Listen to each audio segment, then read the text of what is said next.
avanzando en el sistema. ¿Ya? Y en este proceso fuimos a hacer la consulta y pudimos identificar algunas necesidades clave. Y estas necesidades clave están centradas principalmente por los resultados que arroja la encuesta nacional docente, donde nuestros estudiantes se autoevaluaban como descendidos en relación a cómo enfrentar la coenseñanza en las aulas. Y también porque desde la formación inicial docente ha sido una tremenda necesidad este tema de transformar las aulas a partir de la diversidad y ya tiene. ¿Cuáles son? Perdón, gracias. ¿Dónde es nuestro marco conceptual? ¿Dónde nos situamos para poder acompañar a nuestros estudiantes en este tránsito de conocer desde lo conceptual a lo práctico lo que requerimos? Primero, nuestra gran mirada como comunidad de aprendizaje está centrada en la inclusión. Por lo tanto, ¿cuáles van a ser estas herramientas de inclusión que le vamos a entregar a nuestros estudiantes para ir avanzando? Y cómo la escuela nos ayuda en este trabajo de bidireccionalidad que requiere para el aprendizaje, ¿ya? Por otra parte, la codocencia no es fácil porque requiere que yo trabaje con otro, ¿ya? Con otro que no es mi amigo, con otro que es un desconocido, que es un profesional igual que yo y que necesitamos tomar acuerdos, trabajar colaborativamente, diseñar en conjunto para que mis estudiantes puedan aprender, ¿ya?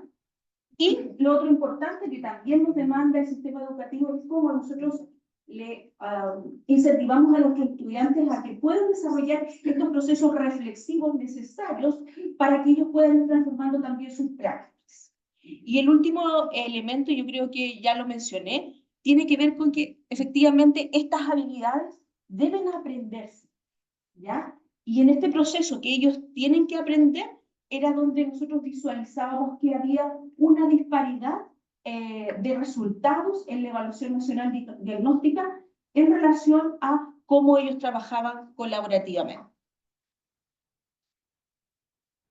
Dentro de estos elementos también visualizamos que el planificar o el sentarse a trabajar juntos requiere una metodología, requiere una estrategia, requiere habilidades de la persona para poder enfrentarse a este proceso, ¿ya? Requiere, como decían en la mañana cuando escuchábamos a la doctora, requiere, cuando nos presentó el QR, requiere también un proceso de corresponsabilidad, ¿ya? Y ese proceso de corresponsabilidad no es por osmosis, sino que requiere que el estudiante, que el profesor que está acompañando en el aula, que el académico que acompaña en la universidad, podamos discutir y conversar colaborativamente de esto que estoy diseñando para que todos los estudiantes aprendan. Como yo le digo a mis estudiantes, a nosotros nos pagan para que los estudiantes aprendan. Y si no aprenden, quizás no nos deberían pagar, ¿no es cierto? Entonces, bajo esa lógica, a veces fuerte, pero bajo esa lógica es que nosotros también buscamos que este proceso también sea un proceso reflexivo, que sea efectivamente, como varios autores lo han mencionado, que busque alcanzar una eficacia pedagógica para que sean cada vez ambientes mucho más inclusivos donde ellos se van a desempeñar. Y para eso también hemos tomado como referente algunos modelos de coenseñanza que nos han ido ayudando también a poder definir. Si bien es cierto, el Ministerio de Educación también tiene un modelo, pero se basa en eso y de alguna u otra manera también nos restringe un poco en términos de poder diseñar y darle mayor libertad a nuestros estudiantes y a nuestros colegas del sistema educativo para poder trabajar. Bueno, el objetivo que les vamos a presentar hoy día, como esta primera parte de los resultados de nuestro proyecto de innovación a la docencia, es identificar necesidades formativas en coenseñanza de acuerdo a la experiencia de los alumnos de la Facultad de Educación, que permitan orientar la propuesta formativa para la formación inicial docente en el marco de este proyecto de innovación a la docencia, cuyo nombre es Curso Autoinstruccional de Coenseñanza. Nuestra metodología fue está siendo, ¿cierto?, cualitativa e interpretativa. Los participantes fueron, en esta primera etapa, 11 alumni de la Facultad de Educación con una técnica de muestreo intencional. Y nuestro instrumento para la recogida en la técnica de análisis, utilizamos entrevistas semiestructuradas, la validación de un instrumento por juicio de expertos y hemos realizado un análisis de contenido. A continuación les vamos a presentar los resultados de estas entrevistas. ¿Cuál es la categoría central que podemos ver? Es que nuestros alumnos nos declaran algunas necesidades que son de tipo formativo, que van en 4 líneas: la formación teórico-práctica, la interdisciplinaridad en los roles, ¿ya?, la planificación conjunta y la reflexión pedagógica, y las habilidades personales. Si ustedes miran, lo que nos decía Leonor está totalmente coherente con lo que se plantea desde la literatura revisada. Si miramos las dimensiones, podemos encontrar que en cuanto a la formación teórica, nuestros alumnos nos señalan que existe una escasa formación sistemática sobre tipos y modelos de coenseñanza desde nuestra Facultad de Educación. Es decir, claro, dice, por ejemplo, una de las citas, dice, en ningún momento se nos enseña a trabajar de forma colaborativa con otros docentes de otras especialidades, ¿ya? Se nos menciona que son importantes, son un complemento, pero nadie te enseña a cómo trabajar. Otro elemento que señalan nuestros alumnos, ¿ya?, es en relación a la formación práctica. Dice que plantean que existe dentro del proceso formativo falta de oportunidades reales para aplicar coenseñanza en las prácticas. De hecho, una de las citas que es muy clarificadora dice: uno ve mucha teoría de muchos autores y luego no practica nada. ¿Ya? Otro elemento que también nos señalan en nuestros alumnos es que en cuanto a la planificación conjunta es algo que, y es también algo que obviamente es cuando se ve en el sistema, que existe la dificultad para organizar los tiempos, los roles y las estrategias entre docentes, ¿ya? Por ejemplo, es muy llamativo esta cita, dice: en la práctica profesional uno planifica sola. Después, recién en el trabajo, te das cuenta de lo importante que es hacerlo con otros. Otro de los elementos es la reflexión pedagógica, ¿ya?, que es, y de hecho es coherente a lo que estábamos viendo como en el código anterior, la ausencia de espacios sistemáticos para analizar la práctica conjunta, que también es coherente con lo que cuando uno ve, ¿cierto?, a los profesores en el sistema, siempre dicen que falta tiempo. Otro elemento importante es el trabajo interdisciplinario, que esto justamente es algo muy importante en función del desconocimiento del rol del equipo de los programas de integración de los colegios y de otros profesionales por parte de los estudiantes de pedagogía, ¿ya? Nunca pensé, dice un alumno, que iba a estar trabajando con una psicóloga o con un audiólogo en el pregrado, nada, y es totalmente necesario. Y uno de los elementos que también nos plantea la teoría son las habilidades personales. Necesidad de fortalecer la comunicación, la empatía y la flexibilidad profesional. Empatía, amabilidad y respeto, dice uno de nuestros entrevistados. Uno tiene que entender el punto de vista del otro sin juzgar. Bueno, con estos resultados que ustedes ven, comenzamos a trabajar para poder hacer este diseño de clases autoinstruccionales que vamos a insertar en un curso de la Facultad de Educación que es transversal para todos nuestros estudiantes. Y a partir de eso hay algunas ideas y conclusiones que tenemos para poder trabajar en este curso. Primero es que nuestro gran sentido es consolidar la coenseñanza como la estrategia que requiere para el trabajo, para la atención a la diversidad y fortalecer los procesos de inclusión. Por otra parte, requiere también en la posibilidad que nuestros estudiantes reflexionen sobre la importancia de la reflexión para la transformación de la práctica. Sin reflexión de lo que estamos haciendo con los otros para otros, no es posible cambiar. Lo otro importante es profundizar en esta formación teórica práctica, que no quede segregada y aislada, sino que sea esta posibilidad de, a partir de lo que están vivenciando, poder aplicarlo en las distintas situaciones. Y por eso también es importante el reconocimiento de aquellos modelos que ya están planteados de la teoría de cómo se puede ir generando la enseñanza. Lo otro es volver a mirar estos equipos colaborativos. Los equipos colaborativos, 30 segundos. Los equipos colaborativos que tenemos para el trabajo en los pies, que cada vez son más grandes, y también, por sobre todo, reconocemos que en cada uno de los establecimientos educacionales ya los incorporan. Y por último, no dejar de lado cómo fortalecer las competencias socioemocionales que tienen nuestros estudiantes para enfrentarse a los distintos cambios y necesidades que tiene la escuela, pero también la sociedad. Y finalmente, cómo somos capaces de aprovechar las nuevas tecnologías para poder fortalecer la motivación de nuestros estudiantes para aprender de una manera más lúdica, más interactiva con otros. Muchas gracias.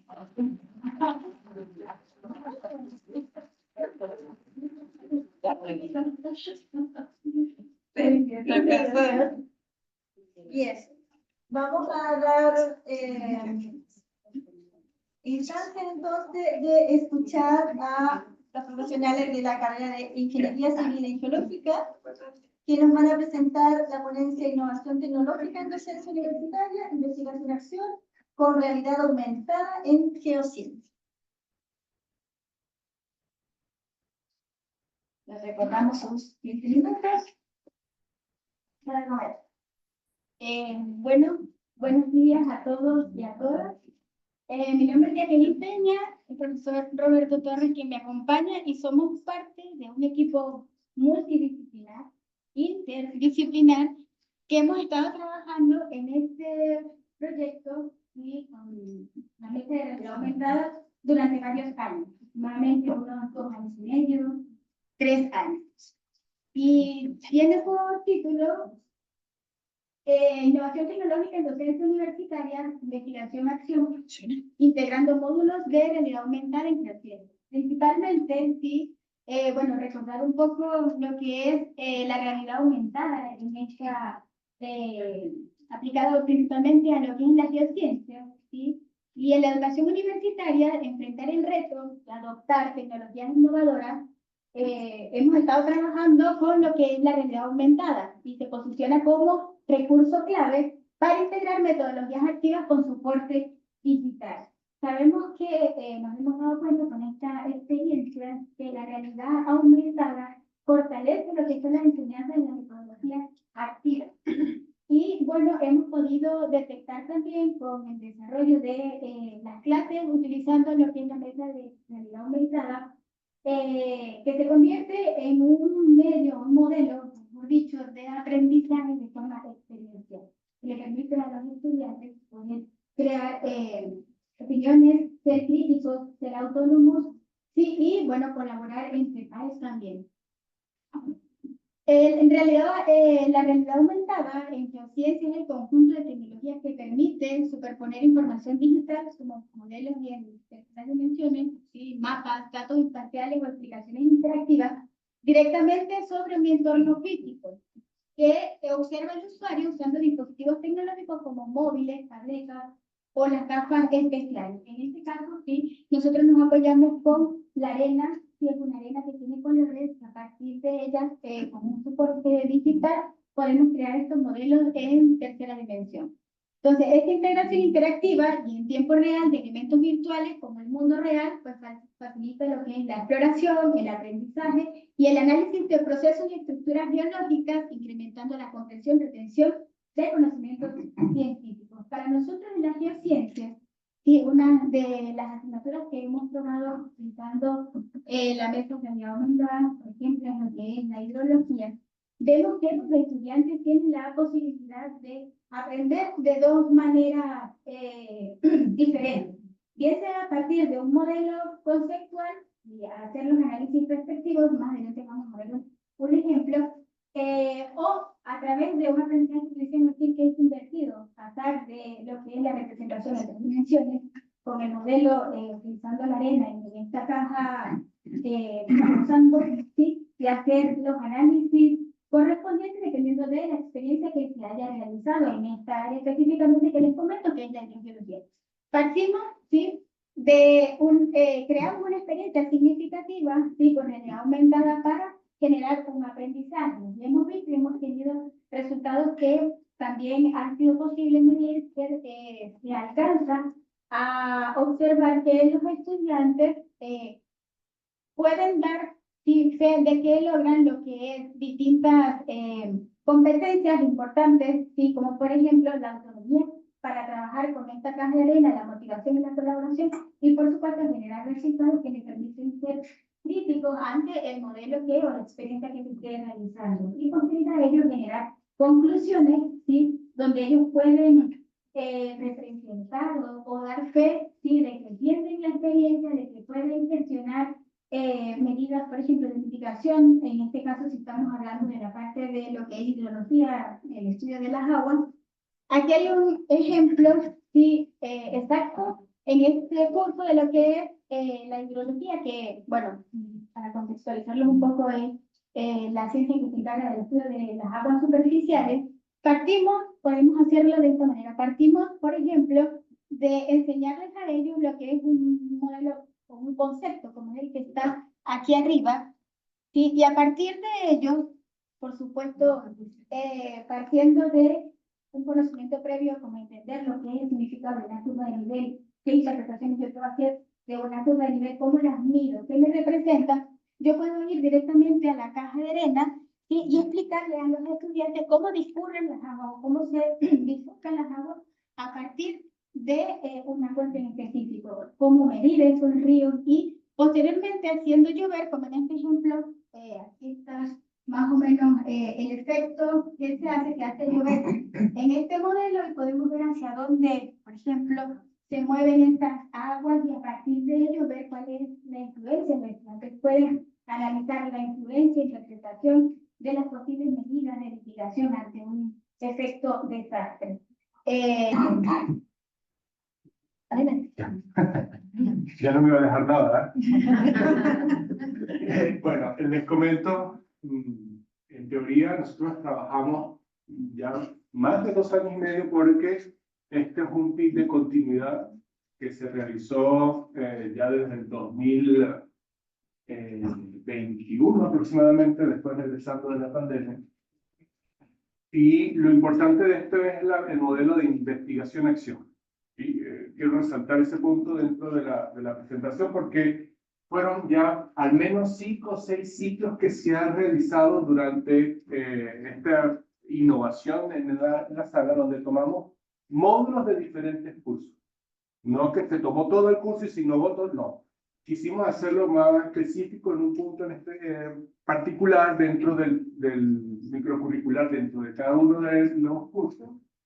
Tomamos el curso de topografía, hidrología y geomorfología, que fueron los principales, y a partir de allí empezamos a innovar haciendo pequeños cambios dentro de la intervención realizada en la guía de aprendizaje. Y obviamente la intervención vino asociada a lo que fue la realidad aumentada, ¿ya?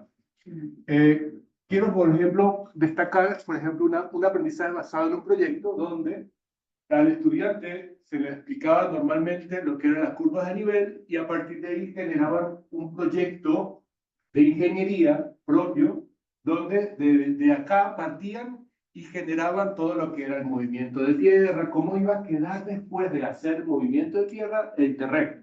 ¿Vale la redundancia? Y lo veían físicamente en la mesa de realidad aumentada, ¿ok? Y eso nos permitió que del abstracto que podría ser un modelo bidimensional como las curvas de nivel, en donde ya podían observar en 3 dimensiones y podían dilucidar qué era lo que físicamente ocurría. Y eso nos permitió que se podría generar todo lo que son los cálculos volumétricos de manera más sencilla. Y aquí nos pongo sencilla porque establecimos un proceso para medir en qué punto alcanzaban el aprendizaje esperado. Y eso consiguió un diseño que, bueno, gracias a Georgina y a Macarena, e incluso a Gema también nos estuvo apoyándonos un poquitito, en lo que fue cómo evaluar y en qué momento evaluar dentro de la sala de clase. ¿Okay? Entonces, ¿cómo medir cuándo accedieron al conocimiento? Se tomaron microevaluaciones muy sencillas, preguntas muy específicas, muy particulares, en donde se determinaba si tenían el conocimiento o no tenían el conocimiento, ¿no? Y es por ello que partíamos de lo que era la guía de aprendizaje, cuánto era el tiempo estimado para el aprendizaje de ese contenido.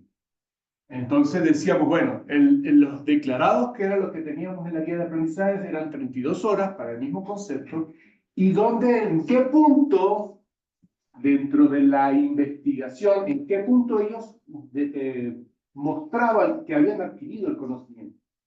Antes, durante y después de la implementación de la herramienta.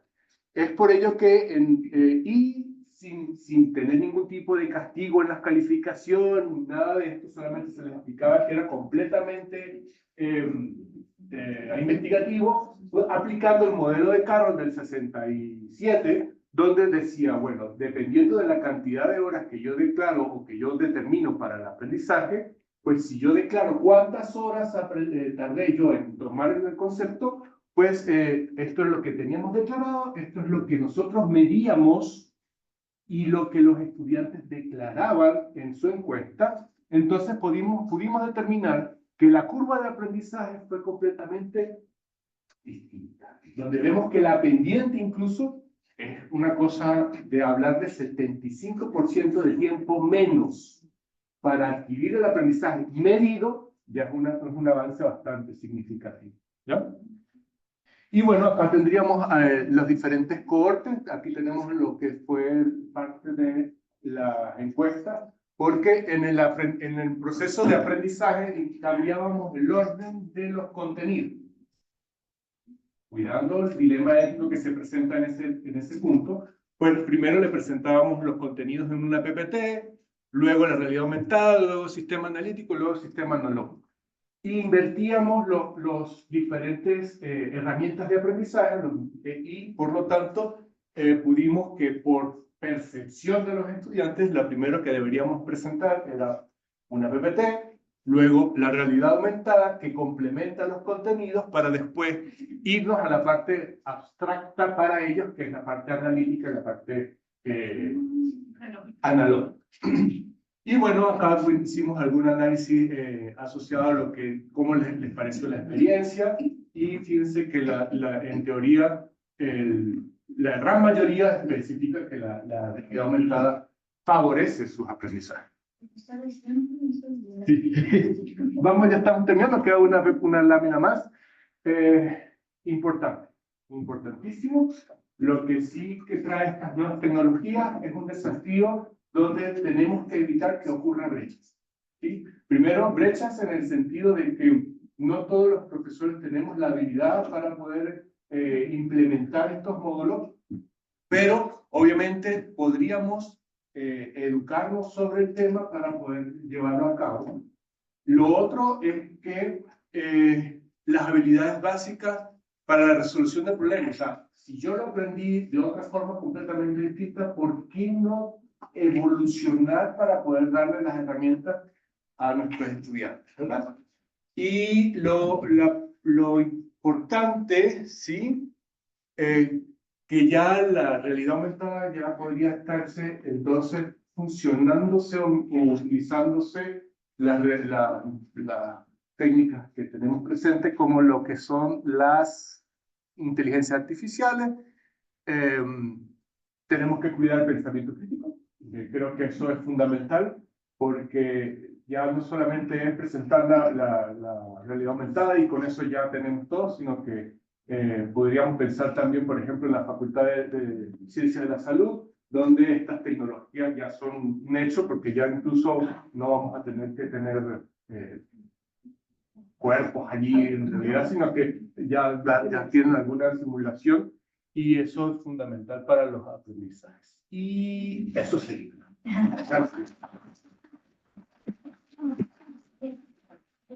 Como tenemos poco tiempo, les vamos a invitar entonces al expositores que pueden pasar adelante para las preguntas. 5 minutos, profesor. Sí, Y luego para que se tenga que ir a la profesora Dixta.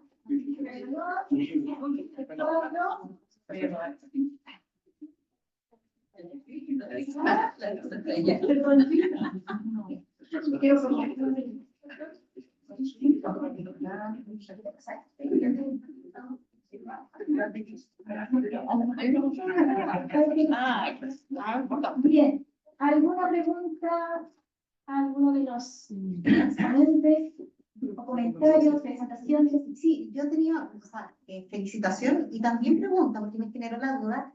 La última presentación es sobre realidad aumentada. Básicamente porque si bien ustedes ya en esta continuidad del PIB y el trabajo que han ido desarrollando con el uso de realidad aumentada, vieron que hay una disminución de tiempo considerable, muy considerable, en el desarrollo del aprendizaje, el logro del aprendizaje. Pero también, no sé, para los profesores a nosotros nos interesa mucho también la motivación. Eso no lograron pesquisar. Ahora, si aprenden más rápido, creo que hay una motivación distinta. Pero ¿qué es lo que les motiva? No sé si eso lo pudieron pesquisar con además de la reducción de tiempo en desarrollar el aprendizaje. Sí, sí, claro, esto es multivariable, ¿no? O sea, nosotros tratamos, primero vamos a presentar el más evidente, pero en efecto hay una motivación porque ellos interactúan con el herramienta, o sea, es algo que ellos están tocando, que están moviendo, que ven físicamente cuál es el impacto que tiene sobre su aprendizaje. Entonces, les representa un cambio significativo. Y fíjense que una de las rositas que estaba era la motivación, ¿no? La motivación está presente siempre y creo que habría que medir un poquitito más los datos, ¿no? Desarrollar un poco más los datos, pero sí hay medición asociada a la motivación. Y creo que es lo innovador, lo nuevo. Oh, mira, una herramienta completamente nueva, ¿qué es? Y eso causa curiosidad, y dentro de la curiosidad siguen avanzando en el desarrollo del aprendizaje. ¿No? Un poco lo que dice Roberto.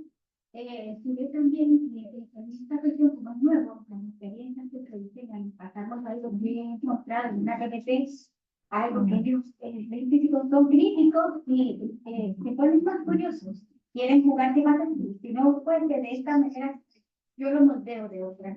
¿Qué ocurre? Y eso es algo que difícil se puede lograr que el estudiante se imagine con algo que sea totalmente en dos dimensiones, una cuestión clara.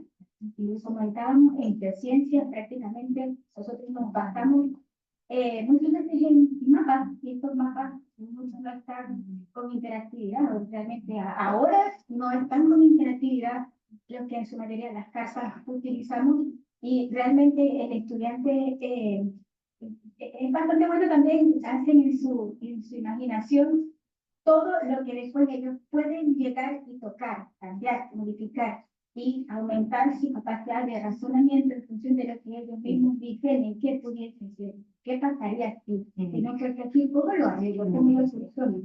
Y pasar de eso que ellos modifiquen, quizás sería muy bueno también algo totalmente en donde tratar de hacer una especie de aprendizaje invertido. No solo pasar de algo en una PPT conceptual, como es la enseñanza que podemos llamar tradicional, a hacerlo a través de un modelo tridimensional. Bueno, ahora con la teoría, pásalo al plano y acércalo o transfórmalo lo más real o acércalo a ese modelo que trata de.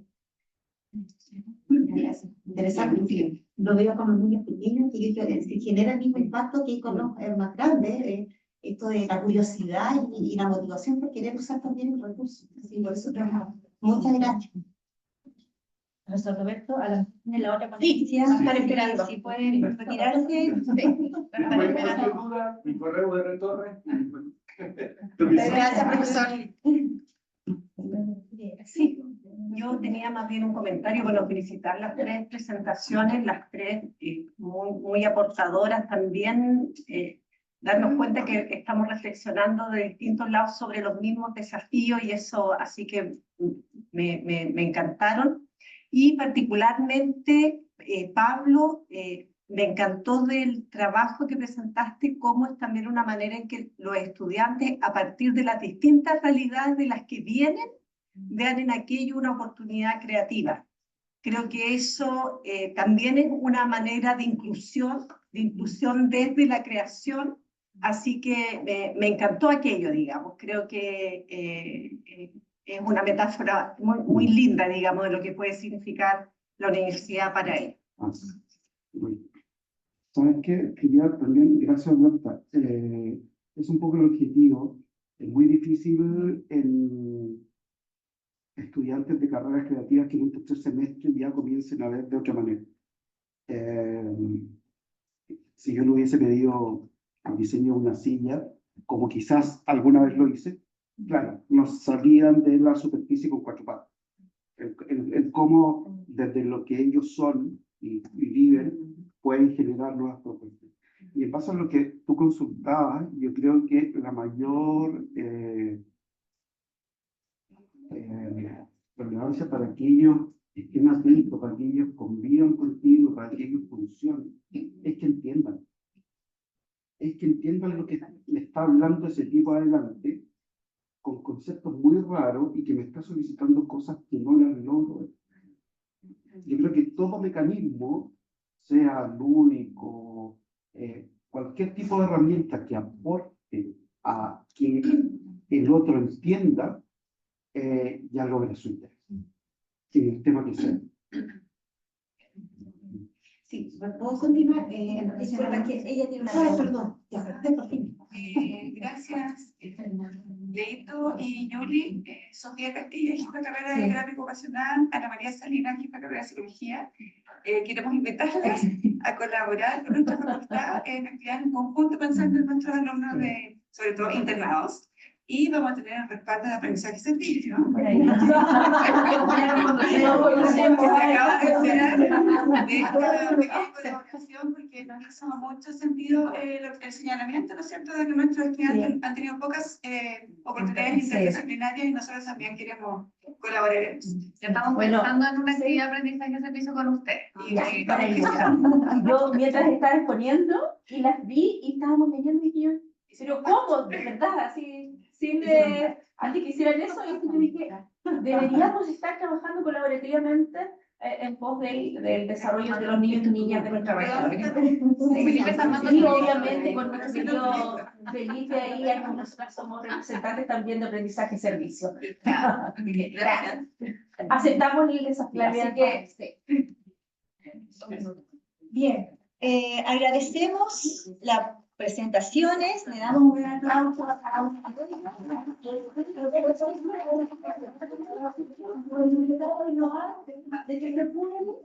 de que los estudiantes con nosotros podemos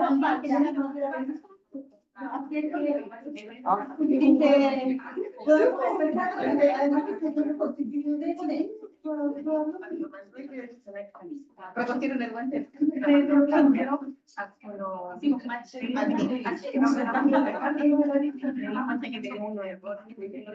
Ya, vamos a ver si ¿a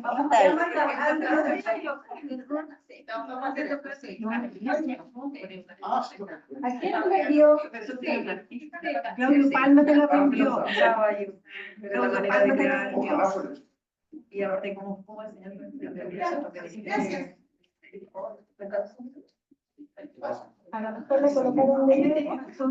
No me dijo que te lo había mandado por correo. Es que tiene que ver la capa, que la capa son la misma. Sí, le damos un minuto, sí, 5 minutitos si alguien quiere ir al baño y a tomar aire y luego volver. Sí, 5 minutitos. Sí, unos 5 minutos. Tenemos 15 minutos de descanso.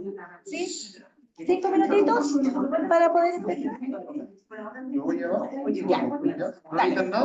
No solamente si encontramos una pila triple. Sí, una pila nomás. Nada más. ¿Alguien consulta? ¿Alguien no tendrá un mouse que me preste con una pila triple A? Por favor. Ya, no triple A. ¿Alguien no tiene una pinta triple A que me preste de forma de cobra al final? Es para cambiar de diapositiva.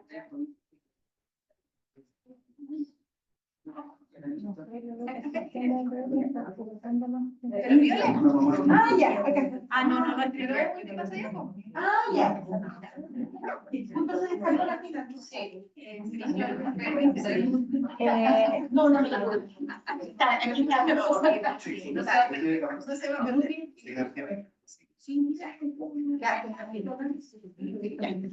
¿Está Berta o se fue? ¿Alguien del grupo de Berta, Evelyn, Sofía?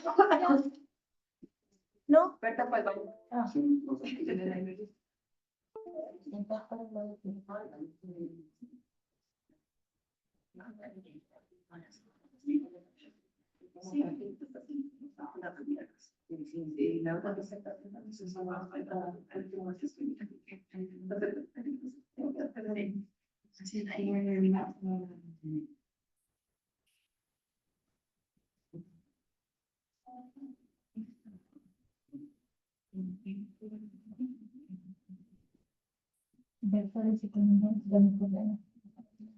¿La arregló? No quiero decir que se la también ponerle cuando que pasen Pero voy a hablar con la que pasen por su computadora. Sí, pues que lo envíen por correo electrónico. Sí, que pasen, o que pase con su computadora. Sí, también lo conecto. Es que el tema es que eso tiene la conexión con la reunión online, entonces te lo tiene que mandar por correo electrónico. ¿Te lo envió? ¿A tu correo? Sí, eso es. Coloca ingresa tu correo.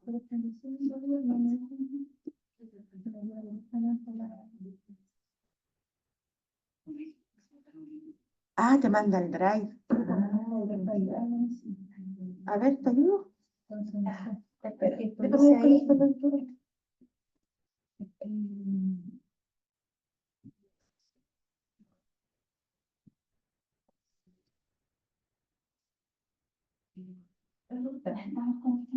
Me diría si Está grabando, ¿verdad? Sí.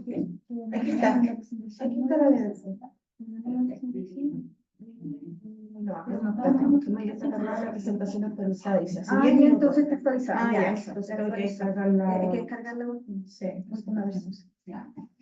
Súper. ¿Por no enseñarlas? ¿Alguien quiere actualizar? Intentar conseguir unas pilas. No, no te preocupes. Me lo prestó la Sofía. Sí, gracias. Ya. Vamos a preparar y vamos a probar también.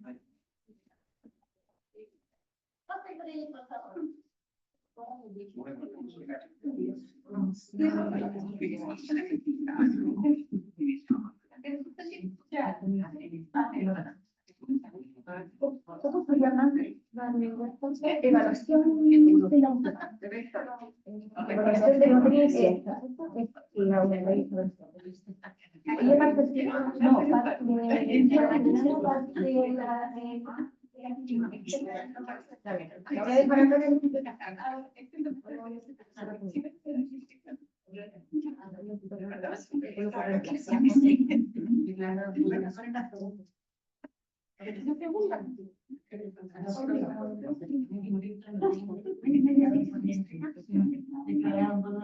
No, para la segunda ponencia parte estrategias de literacidad, luego parte de briefing, ¿sí? Luego el podcast y luego evaluación que sería la ¿sí?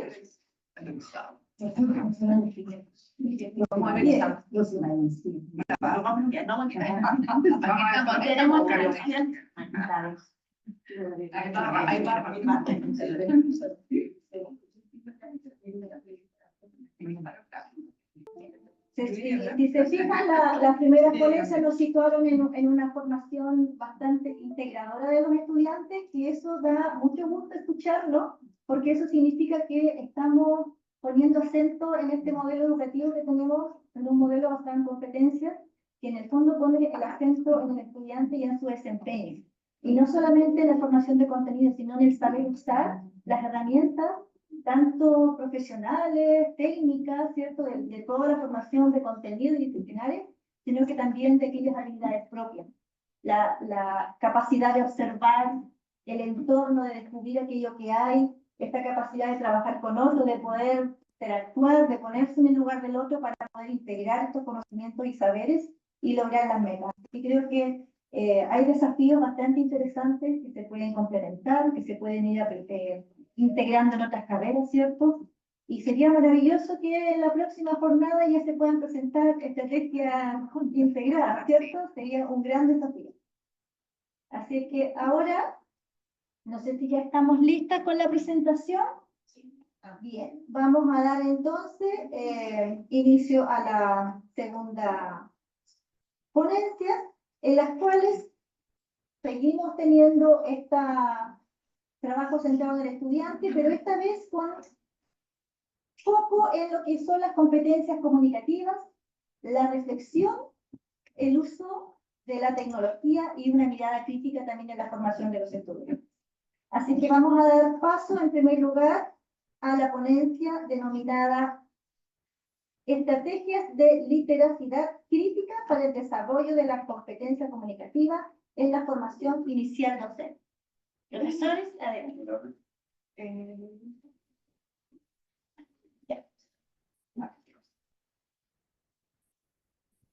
Bien, muy buenos días a todos y a todas.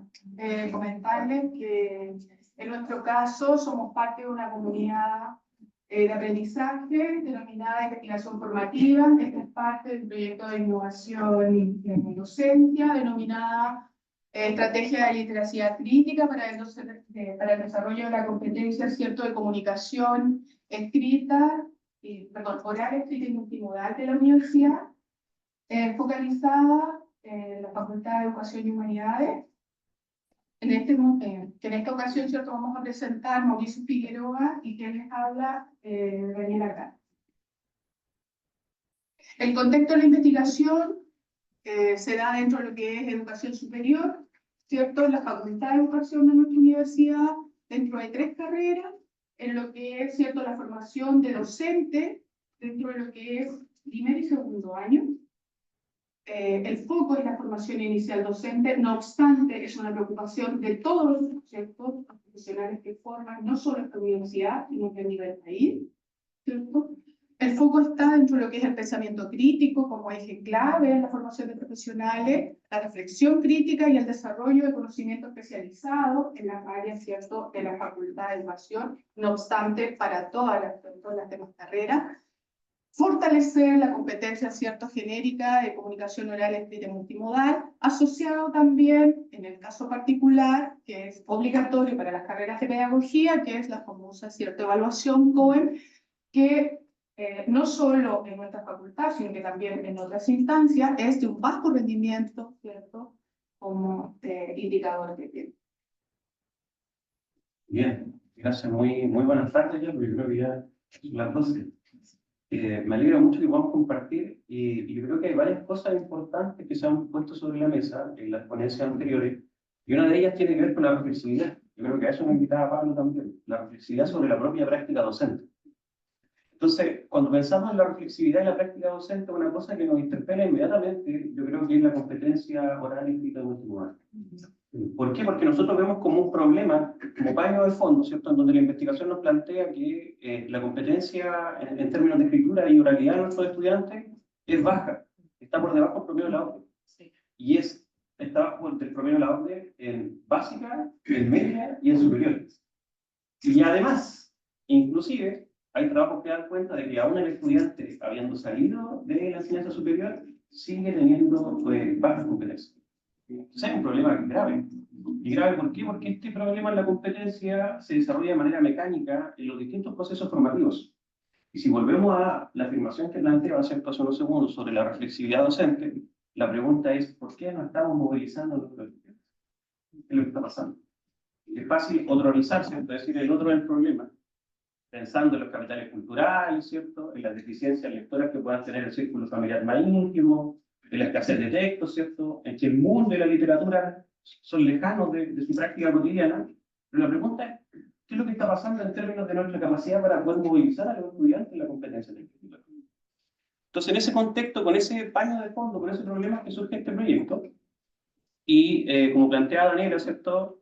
Los mismos instrumentos de la universidad nos permiten identificar que en las carreras y asociadas a la formación inicial del profesorado llegan estudiantes que están descendidos en la competencia genérica oral, escrita y multimodal.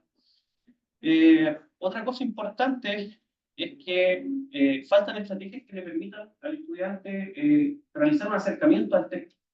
Entonces se entiende tradicionalmente que la lectura es una actividad espontánea o natural, inclusive ingenua, pero no se piensa en que existen una serie de pasos, mecanismos que permiten, ¿cierto?, a los estudiantes acercarse y realizar una lectura mucho más profunda del texto. Y vemos que este problema atraviesa y compete a todas las disciplinas, ni siquiera las disciplinas, ¿cierto?, en las que nosotros enseñamos. Hay estudios que afirman, por ejemplo, que cerca de un 30% de los fallos de las pruebas de matemáticas tienen que ver con que el estudiante es incapaz de leer de manera adecuada. Y tradicionalmente seguimos pensando que debe hacerse el caso de la competencia oral, escrita y multimodal y la asignatura de castellano. Yo soy profesor de historia, pero creo que este problema en el fondo no afecta a todos. Bien, desde ahí hemos planteado un objetivo general que tiene que ver con evaluar el desarrollo de la competencia, ¿cierto?, de literacia crítica dentro de los estudiantes de primer y segundo año de la formación inicial.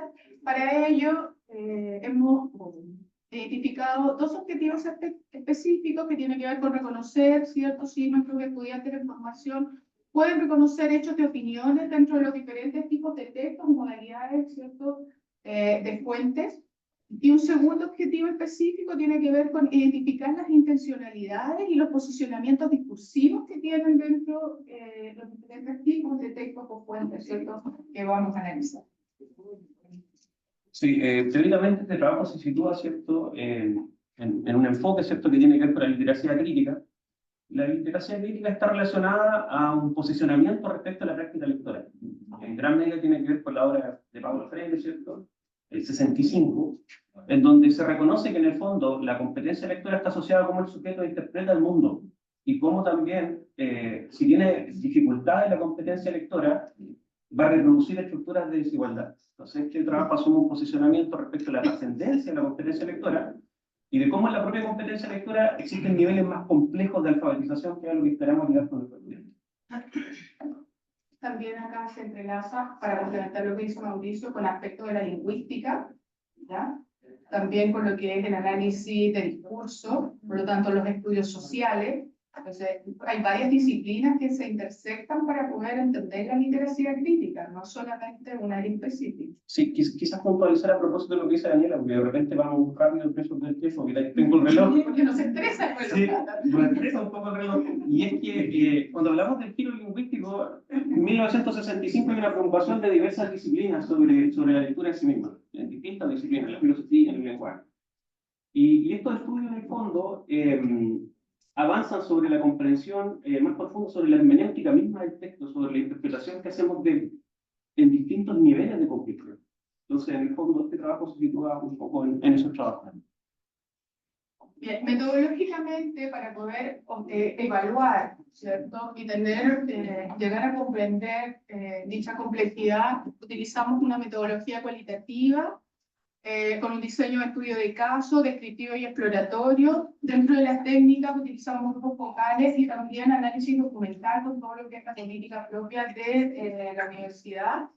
Los participantes fueron docentes de formación de 3 carreras de la facultad, que en este caso fueron pedagogía en lengua castellana y comunicación, pedagogía en educación básica convención, pedagogía en historia y geografía y ciencias sociales. Realizamos análisis de datos a partir de análisis de contenido, identificamos unidades y registros relevantes dentro de las unidades, ¿cierto?, de las textualidades. Las dimensiones de análisis son cómo organizamos, ¿cierto?, los grupos focales y los textos que realizamos para los grupos focales estuvo asociada a 3 dimensiones. No obstante, una dimensión sociodemográfica que realizamos a medida que levantamos el diálogo con nuestros estudiantes fueron, ¿cierto?, identificar el curso, la edad, los tipos de recursos digitales con los cuales ellos se asociaban, también el tipo de conectividad, a la hora sobre todo que rendían la evaluación de la COE. Cómo ellos se relacionaban con con la evaluación. Y luego definimos a partir del marco teórico, ¿cierto?, los diferentes estadios, a partir de cómo ellos, ¿cierto?, accedían a la lectura. Tenemos un estadio descriptivo que tiene que ver con la dimensión de acceso al texto, una dimensión de la perspectiva, ¿cierto?, que es el estadio diferencial, la dimensión evaluativa, que tiene que ver con el estadio intencional, que sería ya una lectura mucho más crítica, donde hay, ¿cierto?, logran hacer una valoración, una inferencia, incluso una evaluación ideológica del texto que ellos están leyendo. Sí, es importante plantear que al menos nosotros proponemos, como planteaba Anita, 3 niveles de indagación. Esos 3 niveles de indagación están vinculados a un texto que el estudiante debe interpretar. Y en función, ¿cierto?, de este modelo de los 3 niveles, ¿cierto?, hay preguntas asociadas. Y la idea es poder evaluar en qué nivel están nuestros estudiantes de primer y segundo año. Estos fueron los textos que nosotros utilizamos en los grupos focales. 2 momentos. Bueno, no se alcanzan a ver, pero en sí esos fueron los textos que nosotros utilizamos. Los fuimos guiando con estas preguntas, ¿cierto?, a partir y generamos discusión con ellos y fuimos viendo sus respuestas, ¿cierto?, 1 hora más o menos cada uno de los grupos focales que realizamos. ¿Cuáles fueron los resultados? Bien, el total de los participantes nos muestran que el mayor rendimiento, donde ellos se posicionan a la hora de realizar, ¿cierto?, el análisis a partir de estos estadios que nosotros proponemos, es en el estadio descriptivo. No hay mayores dificultades para lograr, ¿cierto?, identificar elementos básicos dentro del estadio inicial. No obstante, hay dificultades, ¿cierto?, para identificar inferencias e intencionalidad de los textos. Sobre todo porque en este texto, que ustedes observan acá, fue creado con inteligencia artificial. Eso fue a propósito creado con inteligencia artificial para ver, ¿cierto?, cómo reaccionaban frente a eso, si eran capaces, ¿cierto?, ellos de poder visualizar dicha situación. Entonces, ahí íbamos viendo cómo ellos podían ir visualizando dicha situación. Ninguno de los participantes logra una lectura crítica. No obstante, con apoyo, ¿cierto?, de los docentes que median el grupo focal, sí se logra, pero necesitan mucha mediación. ¿Ya? Los hallazgos, ¿cierto?, apuntan principalmente a un trabajo didáctico más sistemático para fortalecer lo que implica la literacia crítica, y no obstante, si no es la literacia crítica, es la lectura, ¿cierto? La lectura. ¿Ya? Se observa también una persistencia en que la lectura, la comprensión lectora es algo natural, ¿ya?, que viene dado per se, cosa que no es así. Se necesitan, o en este caso observamos que hay una escasa presencia de procedimientos estratégicos de la lectura, así como destacar ideas, saber cuáles son los conceptos clave, identificar ideas primarias, secundarias, o personajes o elementos centrales dentro de ellos, ¿cierto? Y por lo tanto, dentro de todos los procedimientos y la conversación que se obtuvo dentro de los grupos focales, no se evidencia una práctica lectora autorregulada por parte de los docentes de formación. Sí, bueno, es importante plantear a propósito de lo que señalaba Daniela, de que podemos identificar en los estudiantes una lectura intuitiva y espontánea.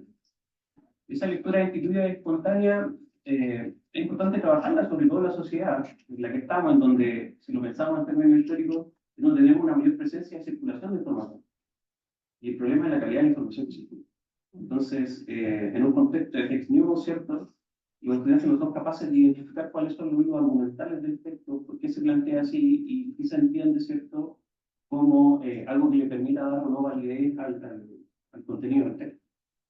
Otra cosa importante es que es importante desplazar la visión instrumental que tenemos de la lectura en todas las asignaturas y trabajar con, ojalá, una propuesta estratégica, ¿cierto?, un modelo que permita movilizar a nuestros estudiantes, ¿cierto?, a otro estado superior en relación a la competencia.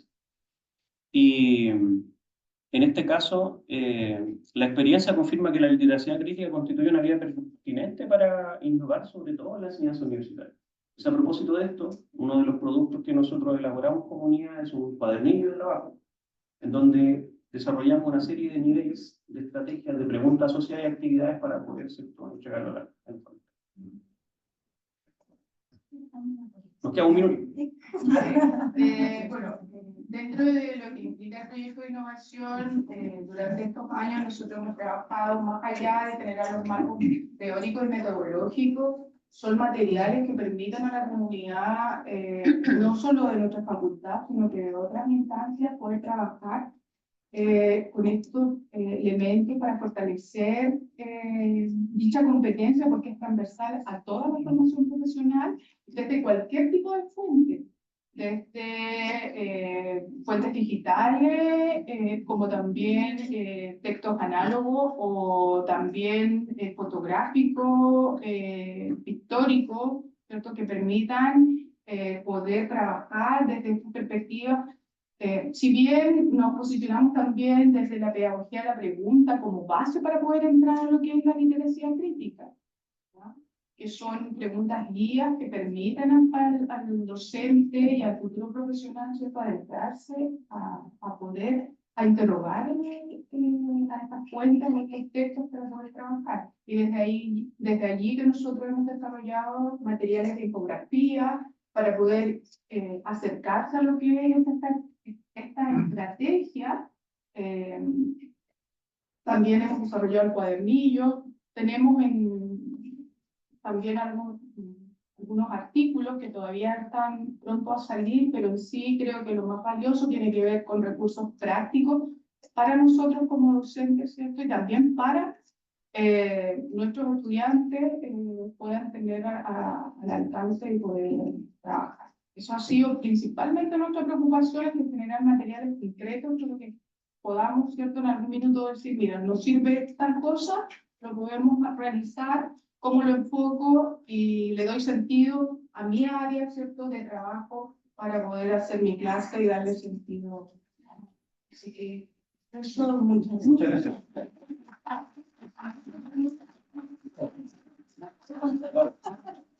Aprobamos. Bien, invitamos entonces a los profesores de la Facultad de Salud que nos van a presentar de simulación con pacientes simulados estandarizados. Una estrategia, dice, de retroalimentación para mejorar las habilidades comunicativas en contexto disciplinar de estudiantes. Buenas tardes, mi nombre es Carolina Isperger, soy nutricionista de profesión, trabajo en la universidad hace ya 10 años. En este momento me acompaña mi colega Alfonso. ¿Dónde apuntó? Ahí. Nuestro equipo de trabajo está formado, como digo, por Alfonso Hernández, nuestra colega Georgia, que es de la carrera de fonoaudiología, y nuestra asesora Sinaf, Gema, que le agradezco de hecho el poder estar acá y el poder apoyarnos en todo este proceso. Este proyecto nace al alero de un PID, ¿cierto?, que nos adjudicamos, y se llama Debriefing en simulación con pacientes simulados estandarizados, estrategia de retroalimentación para mejorar las habilidades comunicativas en contexto disciplinar en estudiantes de la Facultad de Ciencias de la Salud. Les voy a contar un poco sobre los antecedentes, la metodología. Alfonso va a ver resultados y conclusiones. Nosotros tenemos hoy en día un doble desafío, ¿cierto?, en toda esta formación comunicacional, y lo mencionaron, ¿cierto?, los colegas que han presentado ya.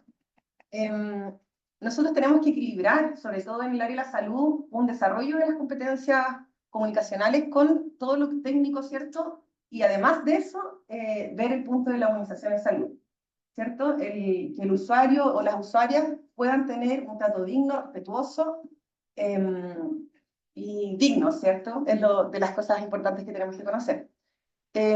Las competencias técnicas las trabajamos específicamente en cada una de las carreras, son diferentes, ¿ya? Tenemos que desarrollar habilidades clínicas.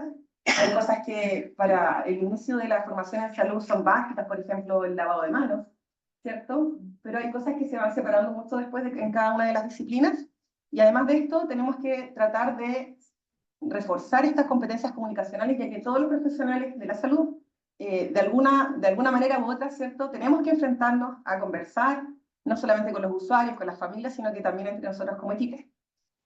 Y esta atención humanizada, que no podemos dejarla de lado, ¿cierto? Uno de los puntos importantes de los procesos sociales que han vivido en nuestro país, ¿cierto?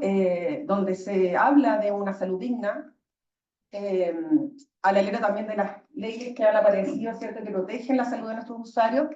¿Y qué es lo que tenemos que hacer aquí? Priorizar principalmente la empatía, la seguridad psicológica y la calidad que exista en la interacción del usuario, ¿cierto? O del profesional con el usuario.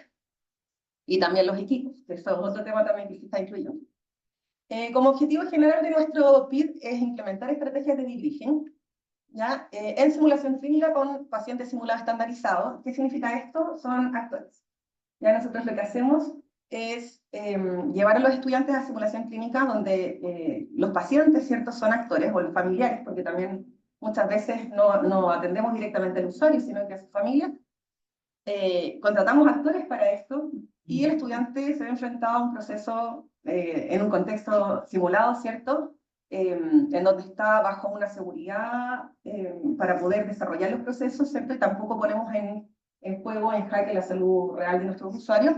Y la idea de la simulación, y esto es lo que se viene ahora ya, y que empezó, de hecho, la pandemia fue nuestro gran desafío, ¿cierto? En pandemia nos cerraron los hospitales, no teníamos dónde llevar a los estudiantes a hacer sus prácticas profesionales. Y bueno, la carrera de nutrición fue una de las pioneras ahí en desarrollar, en hacer la solicitud de una sala de simulación clínica con camas, con pacientes, ¿cierto?, con los insumos necesarios, porque no había otra alternativa. Entonces, esta estrategia de simulación, la verdad es que se viene full, o sea, probablemente en algún momento los estudiantes no vayan a campos clínicos sin antes haber pasado por el proceso de simulación, ¿ya? Y eso es lo que también nos ha dicho, ¿cierto? Bueno, toda la teoría, tenemos el apoyo de toda la teoría, y la universidad, gracias a Dios, ha sido muy abierta en responder a estos procesos. Aquí nuestra decana, todavía decana, voy a decirlo, nos ayudó, ¿cierto?, a instalar este hospital de simulación clínica, que es un edificio completo, donde estamos muy orgullosos, al menos todos los que trabajamos en salud, de poder tenerlo ahí.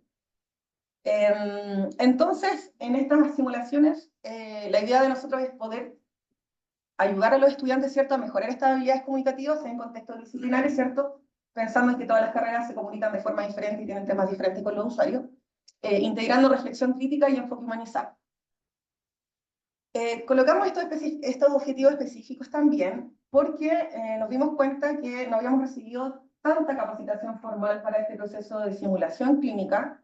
La verdad es que la pandemia nos llegó de golpe, nunca estuvimos preparados, que nos cerraran las puertas de los hospitales, entonces la verdad es que ha sido un proceso complejo, pero dentro de los objetivos logramos capacitar docentes en simulación clínica y en específica en esta técnica de debriefing, que es la conversación y el análisis reflexivo que se da después de la simulación, que se ha visto que es como la parte más importante incluso que la misma simulación. ¿Ya? Entonces, capacitamos a 15 docentes de la Facultad de Ciencias de la Salud, nos capacitamos con el Centro de Habilidades Clínicas de Simulación de la Universidad de Chile, aprendimos muchísimo, y luego de eso, nuestro otro objetivo era instalar la estrategia, ¿cierto?, formalmente. Teníamos al principio 4 carreras, bueno, una se nos cayó, la idea es que esto ojalá que salga otro PIT de continuación y poder hacerlo nuevamente con todas las carreras, pero hasta ahora está nutrición, fono y tecnología médica. Y luego de aplicar esta estrategia de debriefing, nuestro siguiente objetivo fue evaluar la efectividad de este, ¿ya? Y la ciencia está tan avanzada en relación a esto, hasta de la simulación, nosotros no somos pioneros, ¿cierto? En Europa y en otros lugares esto ya viene de mucho antes de la pandemia. Entonces ya existen incluso instrumentos que evalúan el debriefing en contexto de salud. Así que elegimos unas muy buenas encuestas para poder evaluar la efectividad. ¿Qué estrategia pedagógica utilizamos y que es como la estrategia innovadora? Es un debriefing de buen juicio, se llama. Es como de los mejores que existen dentro de la literatura. Y lo que hace esta estrategia es combinar la reflexión guiada, ¿cierto?, con un enfoque no castigador, no punitivo, y valora tanto el error como el aprendizaje, y de hecho nos tomamos del error para que todos aprendan. Fortalece competencias clínicas, mejora el juicio clínico, que es una de las cosas que nos interesa, ¿cierto?, como para tomar decisiones tenemos que obtener un juicio, ¿cierto?, primero, a través del análisis reflexivo de la práctica, integra aspectos éticos, ¿cierto? Fomenta todo el dilema moral que existe en salud, que lo vemos siempre, y toma también el desarrollo de la conciencia ética profesional, y desarrolla capacidades emocionales, que es donde está también nuestro punto clave hoy en día, ¿cierto? Sabemos la situación de salud mental, cómo está actualmente, por lo tanto esto nos ayuda a gestionar emociones, desarrollar empatía y construir también la resiliencia profesional. Bueno, contándoles cómo en general entonces aplicamos esta simulación clínica en estos escenarios que son escenarios seguros de práctica, controlados.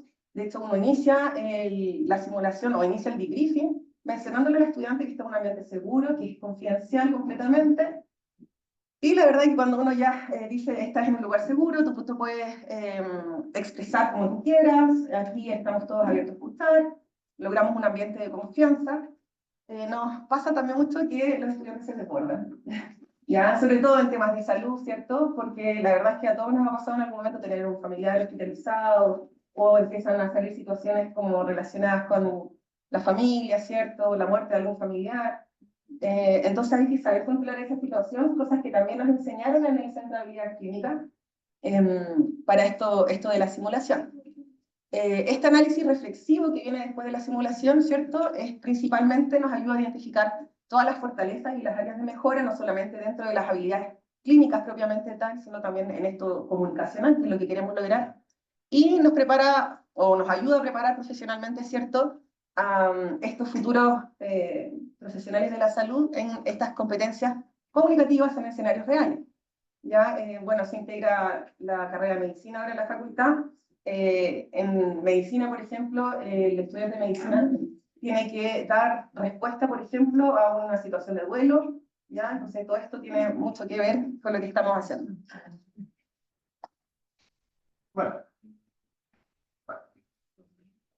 En general, tal como decía Carol, la idea fue que en un momento inicial trabajaran 4 carreras de nuestra facultad. Finalmente terminaron siendo 3, que son las carreras de Fisiología, Nutrición y Dietética y Tecnología Médica, de 2 departamentos diferentes de la facultad, con aquellos cursos que están ahí: razonamiento clínico y terapia del adulto, base del laboratorio clínico, en el caso de Tecnología Médica. La idea de estas asignaturas es que no fueron solamente de un ciclo terminal, es lo que siempre se espera. O sea, el estudiante, ¿cuándo va a tener contacto con finalmente el usuario y el paciente? En instancias ya excepto en la práctica profesional. En este caso, comenzamos trabajando incluso desde el ciclo inicial y el ciclo intermedio para poder, ¿no es cierto?, instalar también estas herramientas asociadas a simulación y especialmente a debriefing. Que celebró un total de 125 pacientes participantes con 4 docentes que estuvieron participando directamente. Si bien se formaron cerca de 15 profesores directamente en lo que es estrategias de debriefing,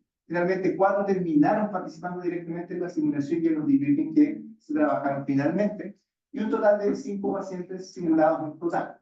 Ahora, se trabajaron 2 tipos de encuesta. En este caso, tenemos un poquito el layout de cómo se trabajó esto. Se establecieron diferentes escenarios de simulación, dependiendo también de los objetivos y de los resultados de aprendizaje de cada uno de los cursos que se instalaron, entendiendo que hay también diferencias significativas en cuanto a los conocimientos que cada uno de los estudiantes de estas 3 carreras deben tener.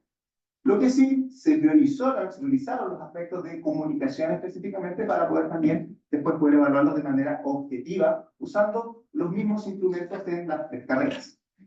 Después de realizado el debriefing, que tal como se dijo fue de buen juicio, se hizo la medición, la aplicación de estos instrumentos, que son 2 específicamente: el Communication Assessment Tool, que lo que busca justamente evaluar la comunicación de los estudiantes para con el paciente simulado, y posteriormente una encuesta que se llama EDSS, que es Evaluación del Debriefing en Simulación en Salud. Justamente lo que busca es evaluar este proceso final, este proceso de cierre de conversación dirigida por un profesor preparado, pero que finalmente lo que busca es generar ahí el aprendizaje, la reflexión y el aprendizaje profundo directamente.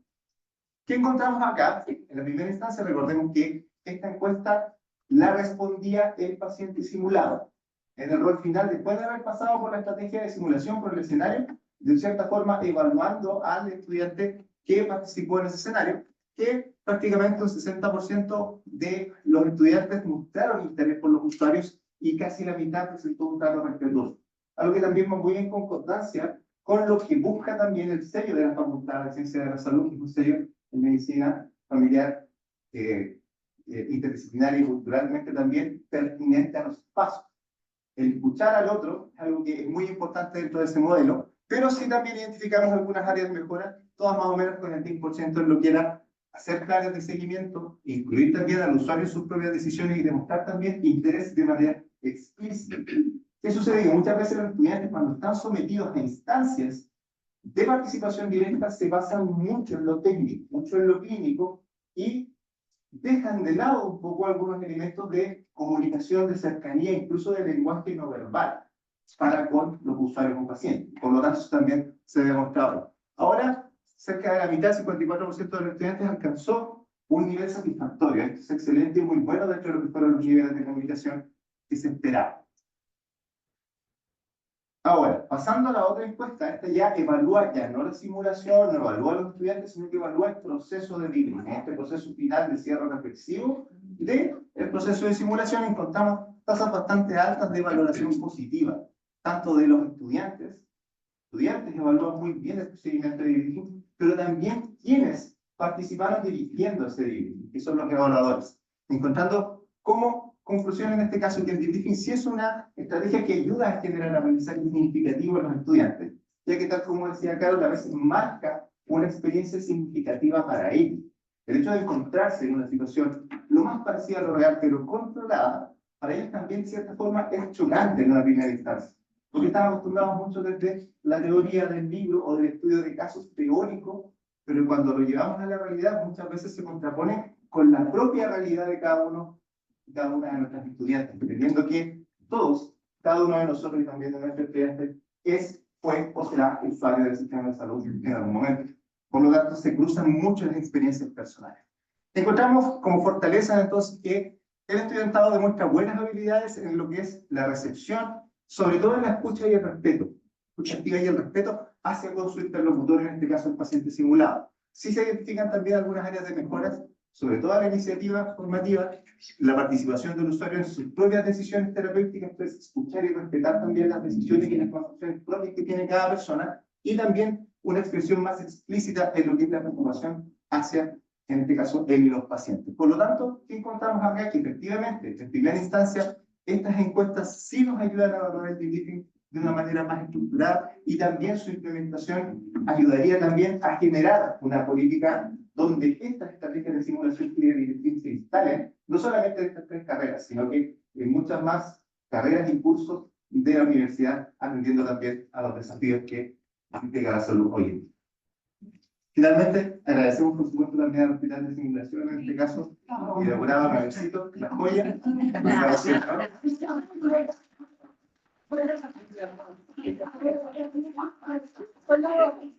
Solo agregar algo cortito. La primera sala, o sea, la primera foto que ustedes ven ahí, es una sala que está ubicada. Es una sala que está ubicada. Es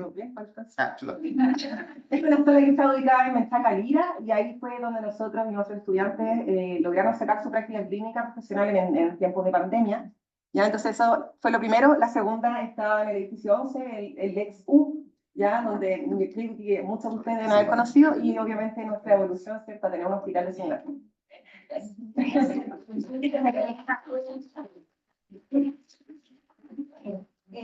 Tenemos 4 presentaciones, así que voy a pedir paciencia, ¿cierto? Para que alcancemos luego a las preguntas y alcancemos a escuchar también a todos los expositores. Nos presentan ahora entonces la estrategia ENFOSCA como recurso innovador para el refuerzo en la implementación del metalenguaje de la formación de traductores.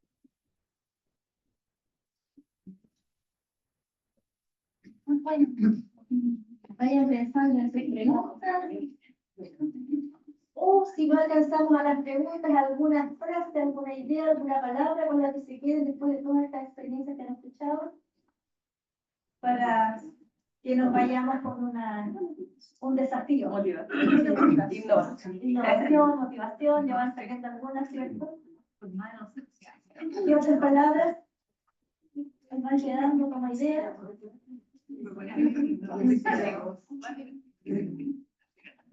Es importante poder compartir y conocer las experiencias de otras carreras o de otros profesionales. A veces nos quedamos en nuestra carrera, en nuestro trabajo, ¿cierto?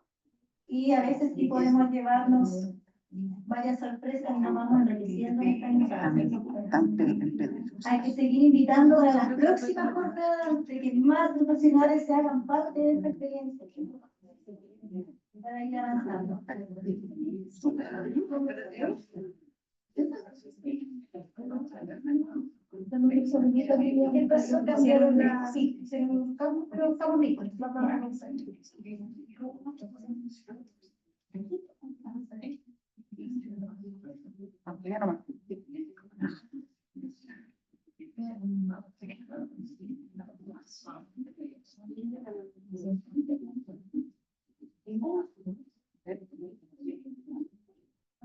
Sí, esa. Ya.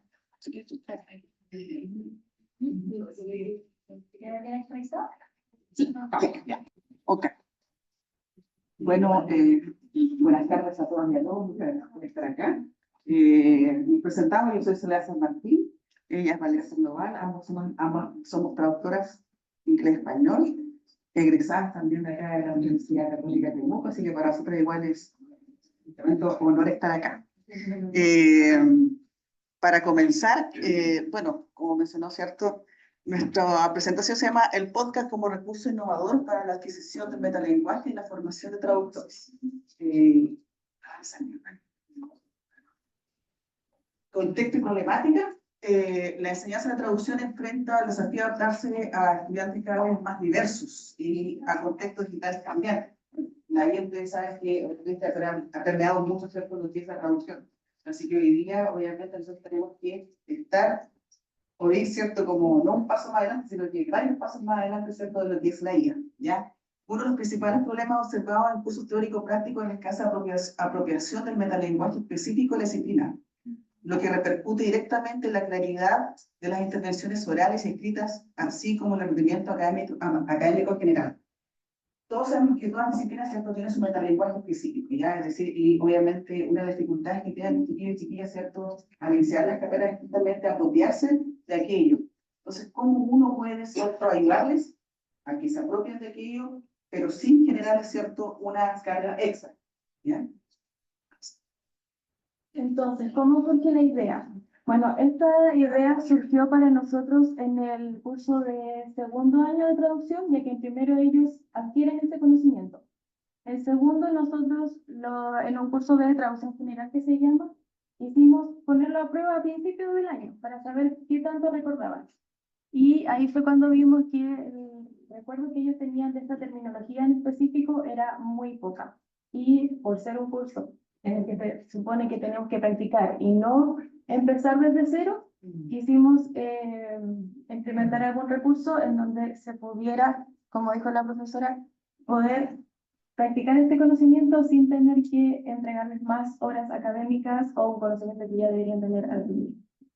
¿Sí? Entonces, a partir de la observación directa en clases y también cómo los chicos se desenvolvían, y también un curso que entregó la FINAP con respecto a la creación de podcast, nosotros dijimos ya, a ver, pongamos este recurso en práctica, a ver cómo resulta. Ya, entonces, de acuerdo, ¿cierto? Y después de haber tomado estos cursos en los talleres de verano de SINAP, yo quedé con el bichito ahí, ¿cierto?, de cómo incorporarlo dentro de como una metodología de enseñanza-aprendizaje para chiquillos y chiquillos. Entonces, claro, vino, ¿cierto?, el diagnóstico en marzo, que vamos a ser relacionado con el metalenguaje de la carrera. El resultado fue negativo, después vamos a ver, ¿cierto?, ahí los resultados. Y, claro, el podcast, ¿cierto?, ¿por qué? Se presenta, ¿cierto?, como una herramienta simple, pero eficaz y cercana, ¿ya? Su formato permite consumir contenido en distintos espacios y momentos, que permite una adaptación a los hábitos actuales de los y las estudiantes. Además, promueve el aprendizaje autónomo y el refuerzo de contenidos a través de un medio menos formal y más conversacional. Eso es muy importante porque, por lo general, en las salas de clases se produce una cierta barrera entre los estudiantes, ¿cierto?, y el docente o la docente que está acá adelante, ¿cierto? La idea es romper un poco esa barrera, es decir, de llegar de una forma un poco más lúdica o más simple a los chiquillos y chiquillos. Entonces, por eso igual buscamos esta alternativa, ¿cierto? Que es mucho más amigable, que es de rápido consumo, ¿cierto? Y los chiquillos lo pueden escuchar en cualquier momento. Entonces, ¿cómo fue nuestra preparación? Primero, la participación en la capacitación de los cursos de SINAP para la creación de podcast. Luego hicimos un diseño de guiones con la persona que nos ayudó de la SINAP. En este caso, Marisol. Entonces nosotras fuimos directamente al edificio en donde ellos tienen una sala especialmente para grabar podcast. Entonces nosotros solamente teníamos que llevar nuestro material y nuestra presencia, nuestros diálogos para poder empezar a grabar esto. Y luego de grabarlos, nosotros dejamos nuestro material ahí y SINAP se encargó de poder crear este podcast ya todo editado, con nuestro diálogo, con los efectos que quisimos ponerle, para después entregarlo de nuevo a nosotros y nosotros a los estudiantes. Ya, decisión metodológica, formato conversacional. Ya, evidentemente, al comienzo, cuando partimos, ¿cierto?, la grabación, partimos así, rígidos, ¿cierto? Porque obviamente la experiencia es distinta estar en la sala de clase o en una conversación, ¿cierto? Porque uno sabe que te están grabando y tú sabes que también después va a ser masivo, ¿ya? Entonces, la primera parte fue como muy rígida, pero luego un par de minutitos ya obviamente ya nos soltamos y comenzó el diálogo que queríamos realmente. Yo creo que el resultado fue bastante positivo porque los chiquillos lo dijeron. Nos dijeron varias veces, súper bueno porque el formato era como una conversación, como si hubiésemos estado en cualquier otra parte, pero menos dentro de la sala de clases. Exacto, se genera más una conversación que incluso pueden tener los chicos entre sí cuando ellos están estudiando y dicen ya, entonces, ¿qué significa esto? ¿Cómo es esto? ¿Cómo se explica esto? Y así lo fuimos generando nosotros para poder generar ese tema. Dentro de la fecha de logística, primero la grabación fue el 8 de abril en el estudio de grabaciones SINAP. Luego la recepción del podcast de nosotras, de SINAP hacia nosotras, fue el 14 de abril. El 17 de abril lo subimos a Spotify y también le entregamos el material de audio a los estudiantes a través de la plataforma Educa.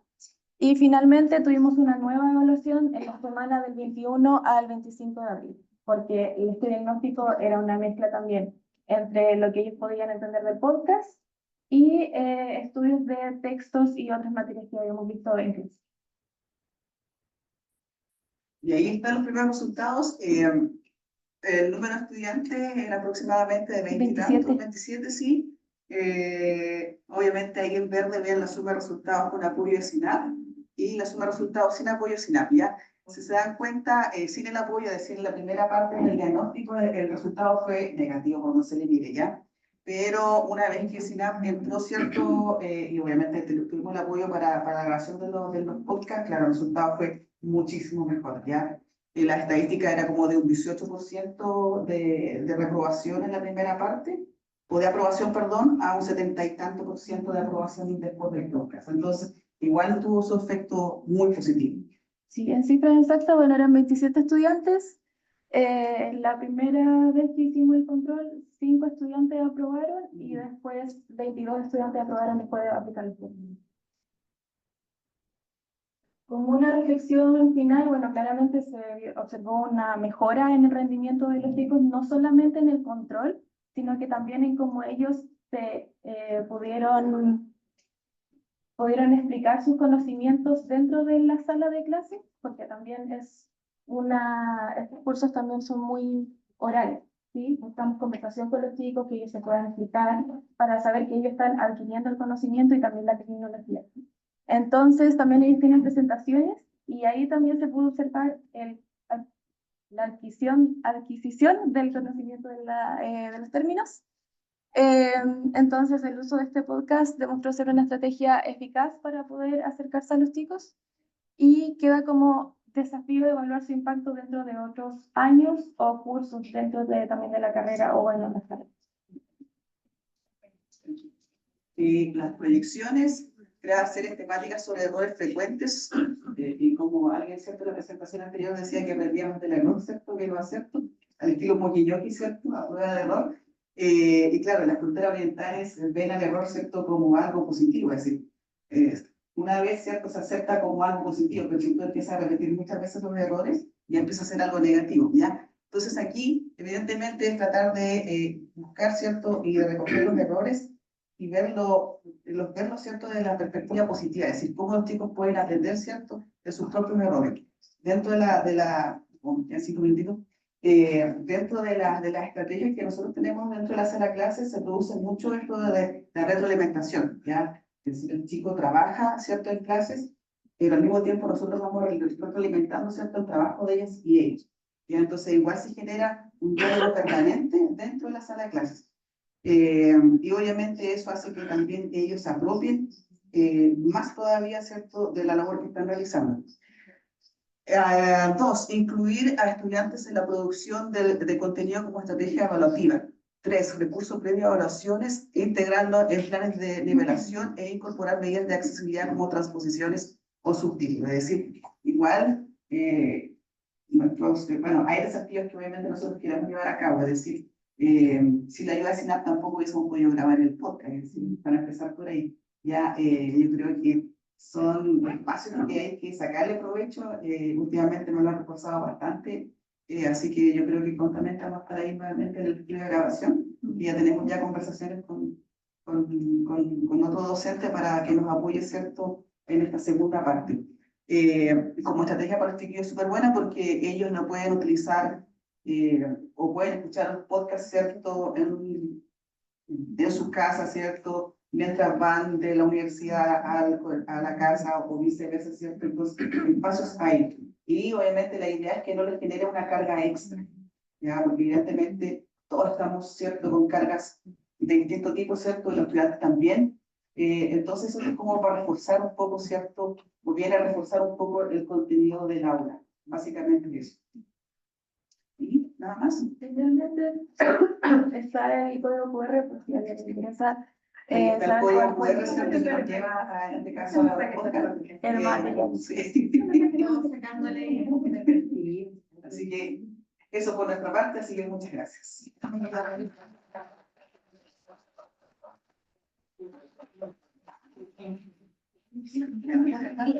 Damos inmediatamente el paso a la última ponencia, evaluación de experiencia del aula. EDEXA, tecnología y diálogo al servicio de la red.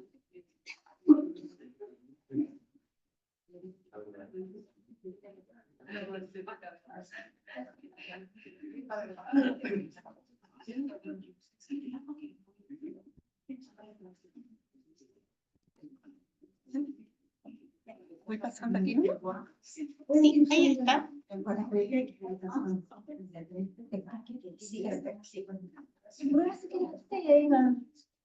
Tienes el puntero y tienes el apuntar.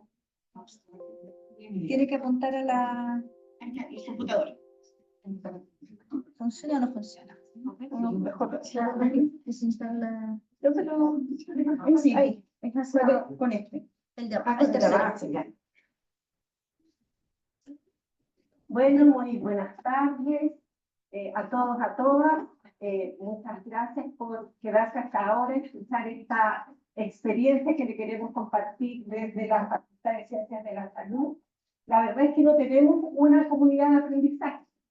Tenemos un equipo de gestión, de jefaturas de carrera, de nuestra gestora de facultad, muy comprometido con la idea que también transmitía Carol de que para transformar y para humanizar la salud tenemos que humanizar la educación en salud, ¿ya? Y esto quizás habla de un ámbito distinto. Evaluación de experiencia en el aula, EDEXA es el nombre que tiene, y le pusimos tecnología y diálogo al servicio del aprendizaje. Quiero contarles brevemente la historia, ¿ya? No, me apuré. A ver. Aquí estamos, ¿por qué aparecemos nosotros cuatro? Primero porque fuimos quienes llevamos todo el pilotaje de EDEXA, ¿ya? Pero hoy día EDEXA es una realidad para toda la facultad. Este semestre y el semestre pasado fue aplicado en el 90% de los cursos de la facultad, ya en los que hay una tarea con los departamentos coformadores, así que si hay aquí presente algún coformador, estaba de llegar. Se escondieron. El objetivo de BEXA dice fortalecer la calidad del proceso de enseñanza-aprendizaje mediante la retroalimentación oportuna entre docentes y estudiantes, promoviendo una cultura de mejora continua basada en la evidencia, el diálogo y la corresponsabilidad. ¿Con qué evaluación contamos los académicos, nuestros docentes habitualmente en el puesto de opinión de desempeño docente? ¿No es cierto? Que llega cuando ya todo acabó. Es como que no podemos mejorar nada. Ya a los que les va bien dicen, no, es súper buena la encuesta, a los que no les va bien, no, es mala, responde un 20% de estudiantes. Entonces, la verdad es que un poco navegamos, ¿ya? Durante todo un semestre sin saber mucho, y especialmente en las jefaturas de carrera, que no tienen un termómetro para saber qué es lo que está pasando en el aula. Entonces, primero, desde la convicción de que el diálogo siempre construye. Segundo, desde que la voz de los estudiantes es absolutamente responsable cuando se dan explícitamente los espacios para eso. Y tercero, que trabajar colaborativamente desde convicciones personales que se van sumando siempre genera un buen producto. Aquí la historia es más o menos larga, es de esa parte en psicología del año 2013.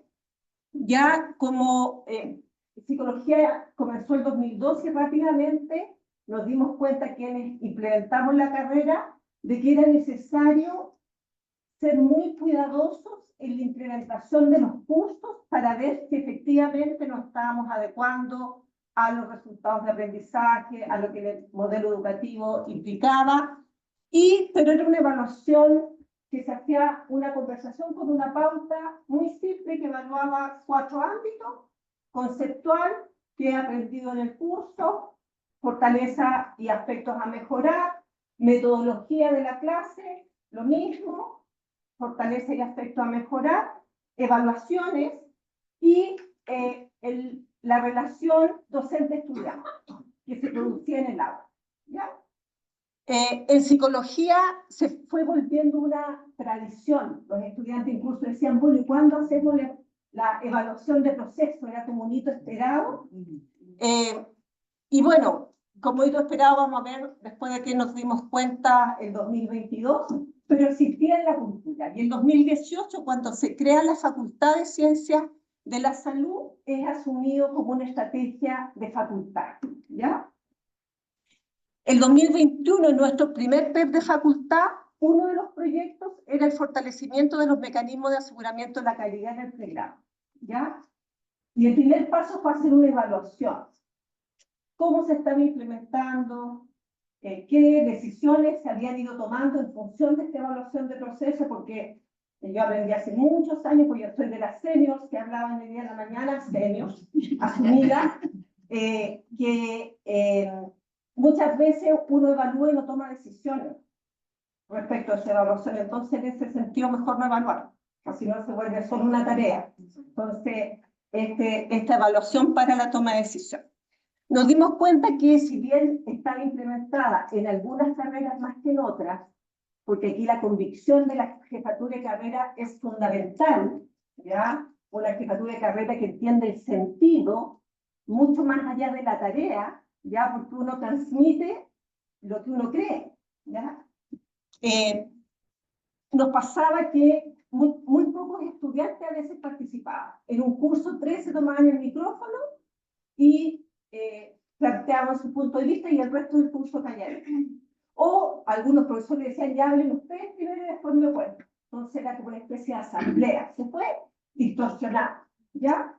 Y al preguntarle a los estudiantes, yo pensé que tenían susto de, a veces, de dar su opinión por represalias, si eran opiniones más críticas, porque también nos pasaba, y yo creo que somos todos humanos, que cuando los estudiantes nos dicen, sí, va todo bien, bravo, uno tiene una percepción mejor que cuando dice el profe que usted está subiendo el material a última hora, sabe que está llegando atrasado a atrasar clase.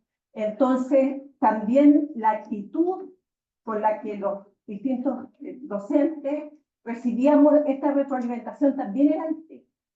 Entonces dijimos, ¿qué podemos hacer? Y allí surgió dentro del PEP, y aquí yo tengo que agradecer a nuestra gestora de facultad, ya Evelina Navalón, que fue quien llevó adelante, digamos, todo el proceso riguroso del PEP, fue generar una plataforma, ya, una plataforma que se llame VEXA, ya, que la desarrollamos entre el 2023 y 2024, que manteniendo absolutamente el espíritu de la primera evaluación, permitía primero tener la opinión de todos los estudiantes que estaban presentes en sala, ¿ya? Porque una partía con una encuesta anónima, con todos los estudiantes en sala. Bueno, después voy a revisar los pasos, pero ahí hicimos el desarrollo de la plataforma y el pilotaje. En el pilotaje participó la carrera de terapia ocupacional y, bueno, psicología en su momento también con algunos cursos, así que eso nos sirvió mucho. ¿Para qué nos sirvió el pilotaje? Uno, para ver si las preguntas eran comprensibles, la extensión del cuestionario, y también nos permitió algo interesante porque habían preguntas abiertas, pero en el pilotaje pudimos generar categorías para que las preguntas abiertas también tuvieran algunas alternativas, pero siempre estaba el otro, ¿ya?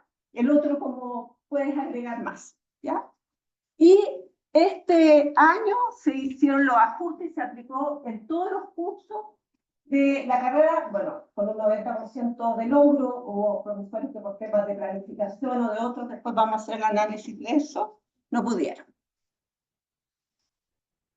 ¿Cuáles son los objetivos específicos de VEXA?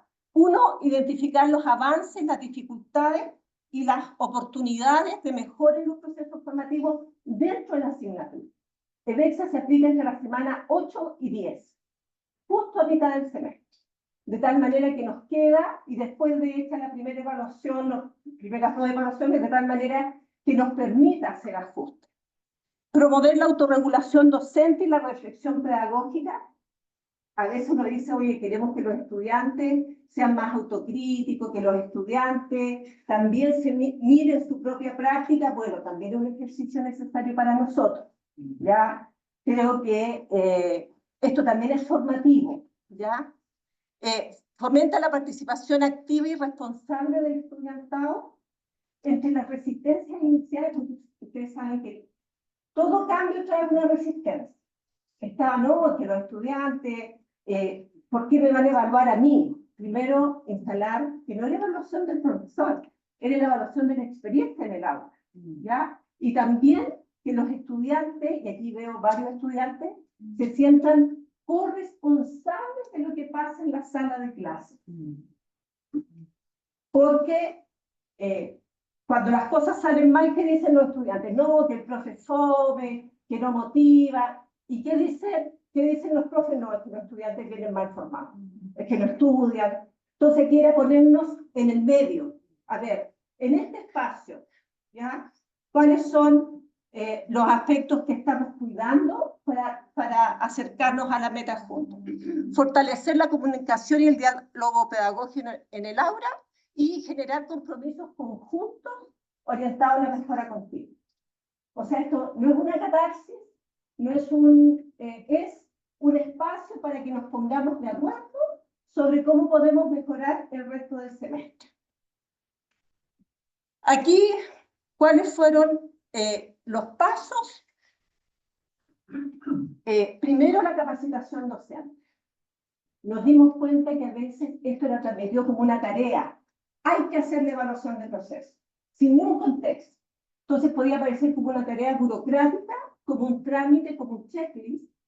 Así que en la facultad lo que hicimos, lo empezamos a implementar este año, que a comienzo del semestre, porque habitualmente pasa muchas veces con los profesores part-time que conocen a su jefe de carrera y a los colegas, algunos, pero no conocen cuál es el alma de la facultad, cuál es el espíritu, en qué queremos construir.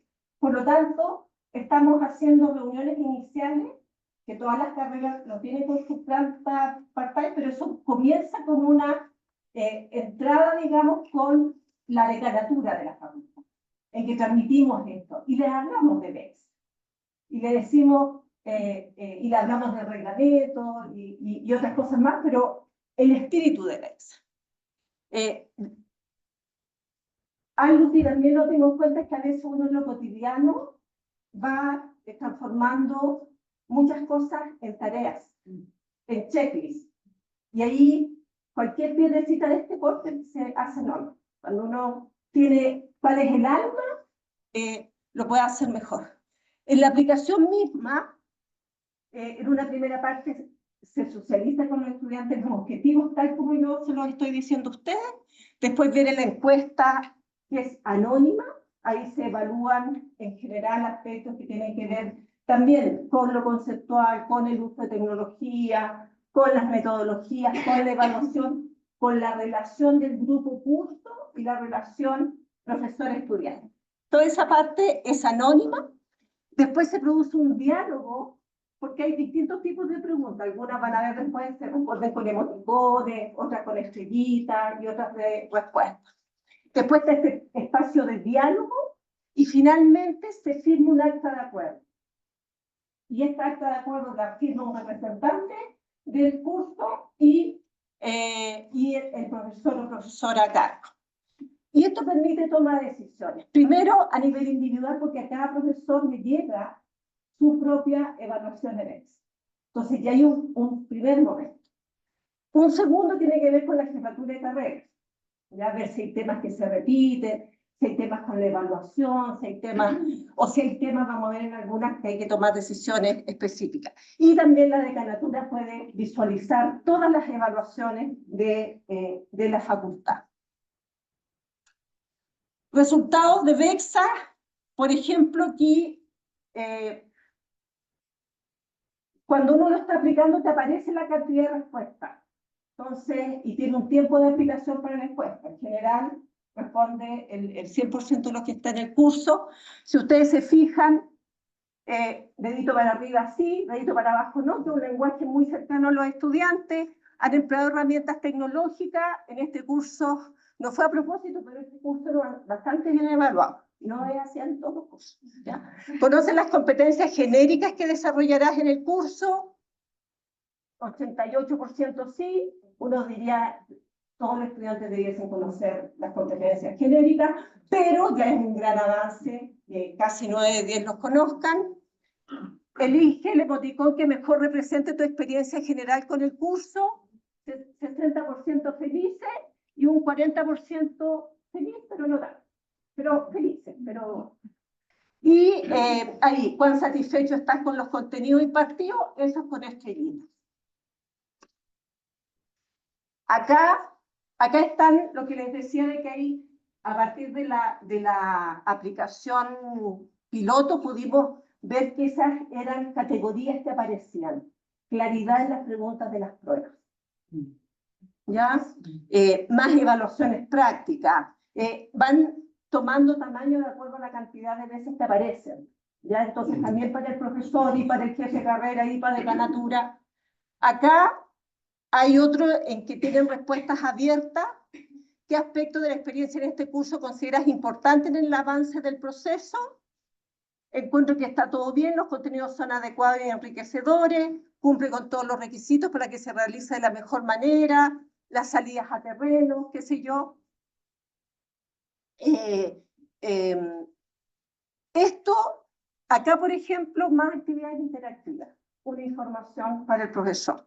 Y yo me pasé, perdón, ¿ven? Esto pasa, me emociono siempre. El acta de acuerdos, estas actas de acuerdos, si ustedes se fijan, perdón, les quería mostrar, en una salió algo que nos impactó a todos, que los estudiantes escribían que la profesora en laboratorio no nos dirige. Eso fue una luz roja, estudiantes de primer año. Ahora, en lo real, ese año tuvimos algunas, que fue el semestre pasado, no lo pudimos ver en el momento. Así que la tarea de este segundo semestre es verlo en el momento. Porque por si la profesora no hace un cambio, que el jefe de carrera pueda conversar con ellos. O sea, también permite detectar esas cosas. Y las actas de acuerdo son firmadas, digamos, por el representante y por el docente a cargo, ¿ya? Aprendizaje, explicar el sentido de Bexa y el uso de la plataforma imprescindible para que los y las docentes se sientan involucrados en su aplicación y mejora. Ellos saben que este es un proceso de mejora, por lo tanto también se pide su retroalimentación. El anonimato es usado de manera muy responsable por los y las estudiantes. No nos hemos encontrado con ninguna respuesta, digamos, que no sea en un contexto educativo, digamos. No hay... Entender EBEXA como una retroalimentación para la toma de decisiones con sentido de corresponsabilidad. No es una evaluación del o la docente, sino de la experiencia. Va a ser importante, y aquí quiero que quede en acta, el Wi-Fi del campus San Francisco, lo digo, y me hago responsable, porque eso se vuelve... y la instalación progresiva de cultura de calidad al interior de cada curso. La calidad no está afuera, la calidad también la podemos vivir dentro del curso. Así que eso, perdonen que me pasé, muchas gracias.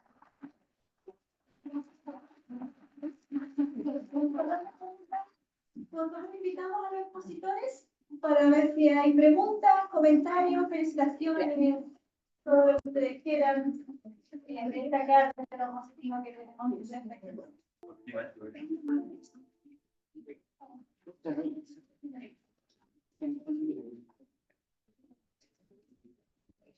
Ya. 1, 2, 3, 4 por allá. Bueno, felicitaciones a todos por interesante. Además, muy replicables. Todas las que escuchamos son replicables a otras disciplinas y eso ya nos ilumina un poco sobre la mejora continua. Ver también una consulta respecto de la aplicación, esto es por curso, por sección, ya. Estoy pensando en el volumen de datos. Habitualmente hay muchos sistemas, nos pasa a la propia institución, que el número, está el signo, está el luz, hay muchos sistemas y todos nos proveen, nos llegan tanta información que de pronto inhiben la facilidad para tomar decisiones, que es un poco el foco central de esto y de todos los sistemas. ¿Cómo lo han pensado? Porque si es por curso, estoy pensando solo en la laminita que nos mostraste, yo digo, ya, esta carrera de esto de un curso. Después para el otro curso, a la otra sección. Estoy pensando en promedio 2 lecciones por curso. Con 4 o 5 generaciones, más los rezagados. Ya estaba pensando como jefe de carrera y me abrumé. Entonces, ¿cómo lo han pensado para hacer que esto efectivamente permita la toma de decisiones oportunas? Porque puede ser que las chiquillas logren llegar a leer todo, pero al final del semestre está con la lengua fuera, me la imagino ya así como que estoy a cargo de las respuestas. Sí, todo lo contrario. Ya. Resulta que el proceso de análisis final efectivamente lo hace el jefe de carrera en conjunto con el profesional de apoyo que nosotros tenemos, ya que es la persona en este caso que apoya en labores específicas.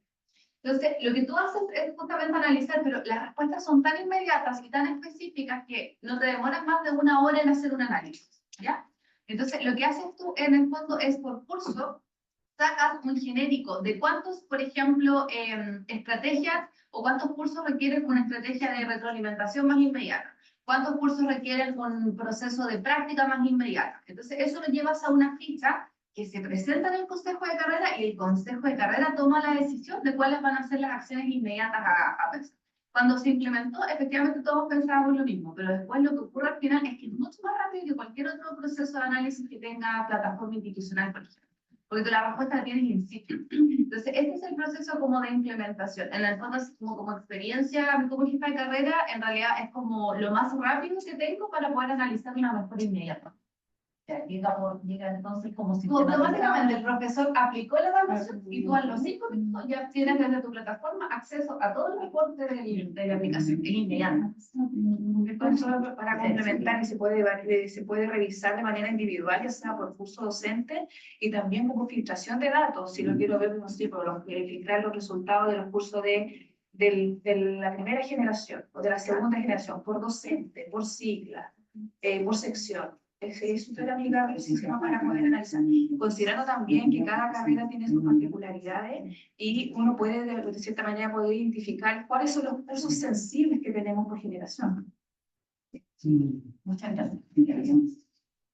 la bajada te permite un resumen de datos de cada curso, o sea, no toda esta, sino el resumen de datos y el acta de acuerdo. Y esto tú lo puedes descargar y miras las actas de acuerdo. Mira. Y ahí, sí. Sí, quería consultar al equipo de la Facultad de Salud. ¿Cuál ha sido el impacto? Si se puede saber un poco cómo fue antes, más que se superó el ambiente de la facultad. ¿Mejoró? ¿No hubiese mejorado? ¿Aporta en este sentido? ¿Con EDEXA? Sí. Sí, es que, a ver, yo diría que creo que aumenta la confianza de los estudiantes de dar su opinión de manera anónima. Insisto, el anonimato usado muy responsablemente. Ustedes se fijan en las respuestas, digamos, ¿ya? A veces existe esa desconfianza de los estudiantes, nos aproximamos, no, si tienen la posibilidad. No, los estudiantes yo creo que cuando entienden y se sienten parte y sienten que su voz es valorada para la mejora del curso, creo que usan ese espacio muy bien.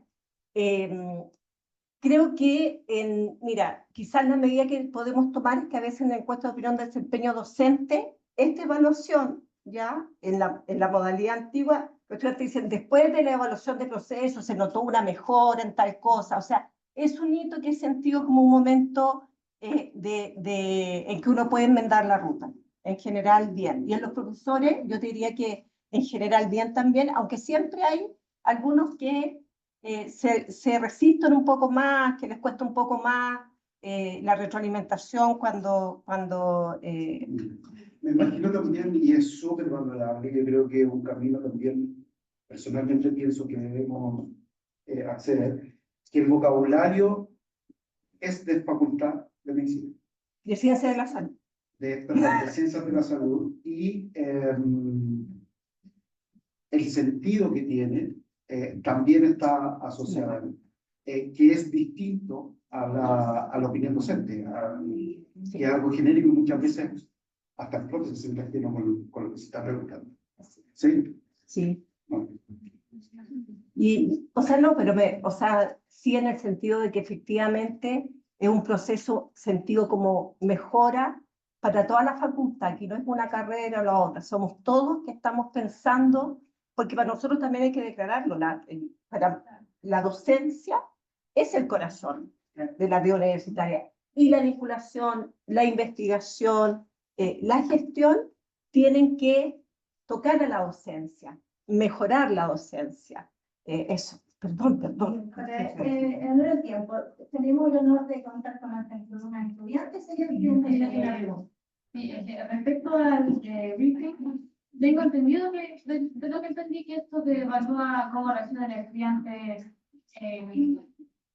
de empatía, cómo se contiene la situación, y me gustaría saber qué sucede si el estudiante que está pasando por este proceso tiene, no sé, algún motivo, alguna condición que afecte su empatía, su forma de reaccionar a las situaciones, que no pueda demostrar mucha empatía ni respuesta, que se vea, si es que eso va a llegar a afectar el desempeño, que se le puede ayudar de alguna forma. ¿Qué se puede hacer en ese caso? Bueno, si nos vamos a lo que pasa, en realidad no pasa nada. En el sentido de que la simulación se establece como un ambiente, primera cosa es seguro. Y es seguro tanto para quien participa como paciente simulado, como sobre todo también para el o la estudiante, ¿ya? Entonces, en ese sentido, se trabaja mucho hoy en día, no con una simulación tanto de evaluativa sumativa, en el sentido de que va a llevar una nota, sino mucho en la evaluación formativa. Incluso en algunos casos lo que se hace es exponer los primeros instrumentos a la simulación en una primera instancia, y muchas veces después hacer un evento similar. Claro que ahí puede ser evaluado, pero no evaluarnos de llenas a primera, ¿cierto? Exponerlo a una situación nueva y que vemos ahí qué pasa. Es parte también del proceso. Es parte del proceso. Y por eso, más que la simulación en sí, que es el escenario, ¿no es cierto?, que uno monta con un box clínico o una sala de operación o lo que sea, en este caso, donde más se ve el aprendizaje o las oportunidades de mejorar ese aprendizaje es justamente donde esté en este proceso de debrief. Y por eso también lo mencionaba Carol aquí, y se ha acentuado también ese punto. El error no se ve como un fracaso, sino como una oportunidad de mejorar y aprender. Y por eso es que el debriefing de buen juicio nace justamente mucho, en primera instancia, de la emocionalidad. Son de las primeras preguntas que se hace cuando se está haciendo un debriefing es, ¿qué sentiste durante el proceso? ¿Cómo te sentiste? ¿Cómo reaccionaste? Pero desde el punto de vista emocional. No va tanto al hecho de, oye, ¿sabes qué? ¿Te faltó decir esto, esto y esto? ¿O te saltaste el paso 4? ¿O hiciste algo primero y no va tanto en ese punto? También hay una fase, ¿no es cierto?, de evaluación de lo técnico, de lo procedimental, pero nace mucho de ahí. Entonces, en ese caso, lo que se haría, o lo que pasaría sería que no pasa nada, y lo primero es eso, recoger al estudiante que tiene, por A, B o C motivo, más dificultades o más problemas en comunicación, para que también ese problema no se traspase al escenario real, que para nosotros la primera instancia es la práctica profesional. O sea, es también que permeen esto para que si existe algún problema de comunicación, también se pueda abordar, no solamente dentro del curso, sino que también de manera integral, cosa que cuando ya estén en una situación real, esa situación esté al menos de cierta parte ya cimentada para que el estudiante se pueda desempeñar de una manera correcta. Pero quería consultarle en particular al grupo que presentó sobre el podcast. La verdad, no sé si me perdí en la línea de la presentación, pero no puse atención al idioma que estaba en proceso de inglés, español. Me gustaría saber entonces desde esa perspectiva, ¿cómo fue la autopercepción de los estudiantes cuando lograron percibirse, escucharse a través de estos podcasts? Si, por ejemplo, su motivación afectó positivamente en base a las temáticas que ellos escogieron para poder debatir, dialogar. ¿Por qué lo digo? Porque siento que es una tremenda herramienta, ya que genera una intimidad, que genera que por el tema del sonido, del audio y la edición, efectivamente su autopercepción mejora, según lo que creo yo, porque es distinto. No hay otros factores externos, hay una confianza que hace que la producción oral, en este caso, pudiese ser más avanzada, o por último, con una proyección a avanzar. Sí, claro, en los podcasts en un comienzo los grabamos nosotras, es decir, que fueron 2. Y claro, como el semestre igual te empieza como a consumir como docente y como estudiante, entonces no nos dio el tiempo de generar el podcast con ellos. Pero sí en la segunda etapa es que ellos sí graben el podcast, ya con los contenidos efectivamente que se pasan durante el semestre. Ya, porque igual es distinto evaluarlos en una situación de una evaluación tradicional. Ya, es muy distinto, ¿cierto?, que estén en un estudio de grabación en un contexto totalmente ajeno a lo que es la sala de clases. Entonces, esa perspectiva yo creo que para ellos va a ser un desafío, evidentemente, pero también va a ser también una prueba de confianza también hacia ellos, desde el punto de vista de las emociones. Yo creo que no podemos dejar a un lado la emocionalidad dentro de la educación, es decir, estamos acá por algo. Y como siempre se ha dicho, que desde la mañana que venimos escuchando de las palabras de Pilar Molina, ¿cierto?, que el estudiante es el eje central de lo que ocurre dentro de la universidad y dentro de la sala de clase. Entonces, esa perspectiva, no nos podemos olvidar de que ellos están en un proceso de formación y que la forma en que nosotros llegamos a ellos debe ser la más idónea y más cercana posible, es decir, no dejar al lado las emociones. Entonces, esa perspectiva, si tú, claro, nos falta mucho por avanzar en el proyecto. La segunda etapa es justamente que los chicos graben podcast y ver cómo se desarrollan y cómo ellos se enfrentan a la situación en sí. Muchas gracias. Es una simulación la que hacen también. Sí. En honor del tiempo les voy a pedir un gran aplauso.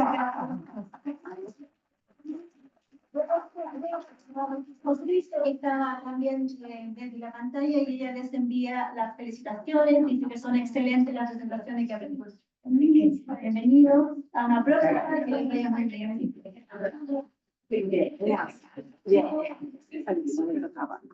Pues aprovecho a decirles a la 1:30 los talleres, unos son aquí, otros en la 2:20 y otros en la 2:9. Si alguien quiere más de simulación clínica, en la 2:20 va a haber un taller de simulación clínica.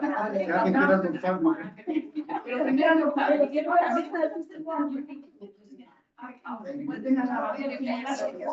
¿La detengo? Ah, no. Sí, detener.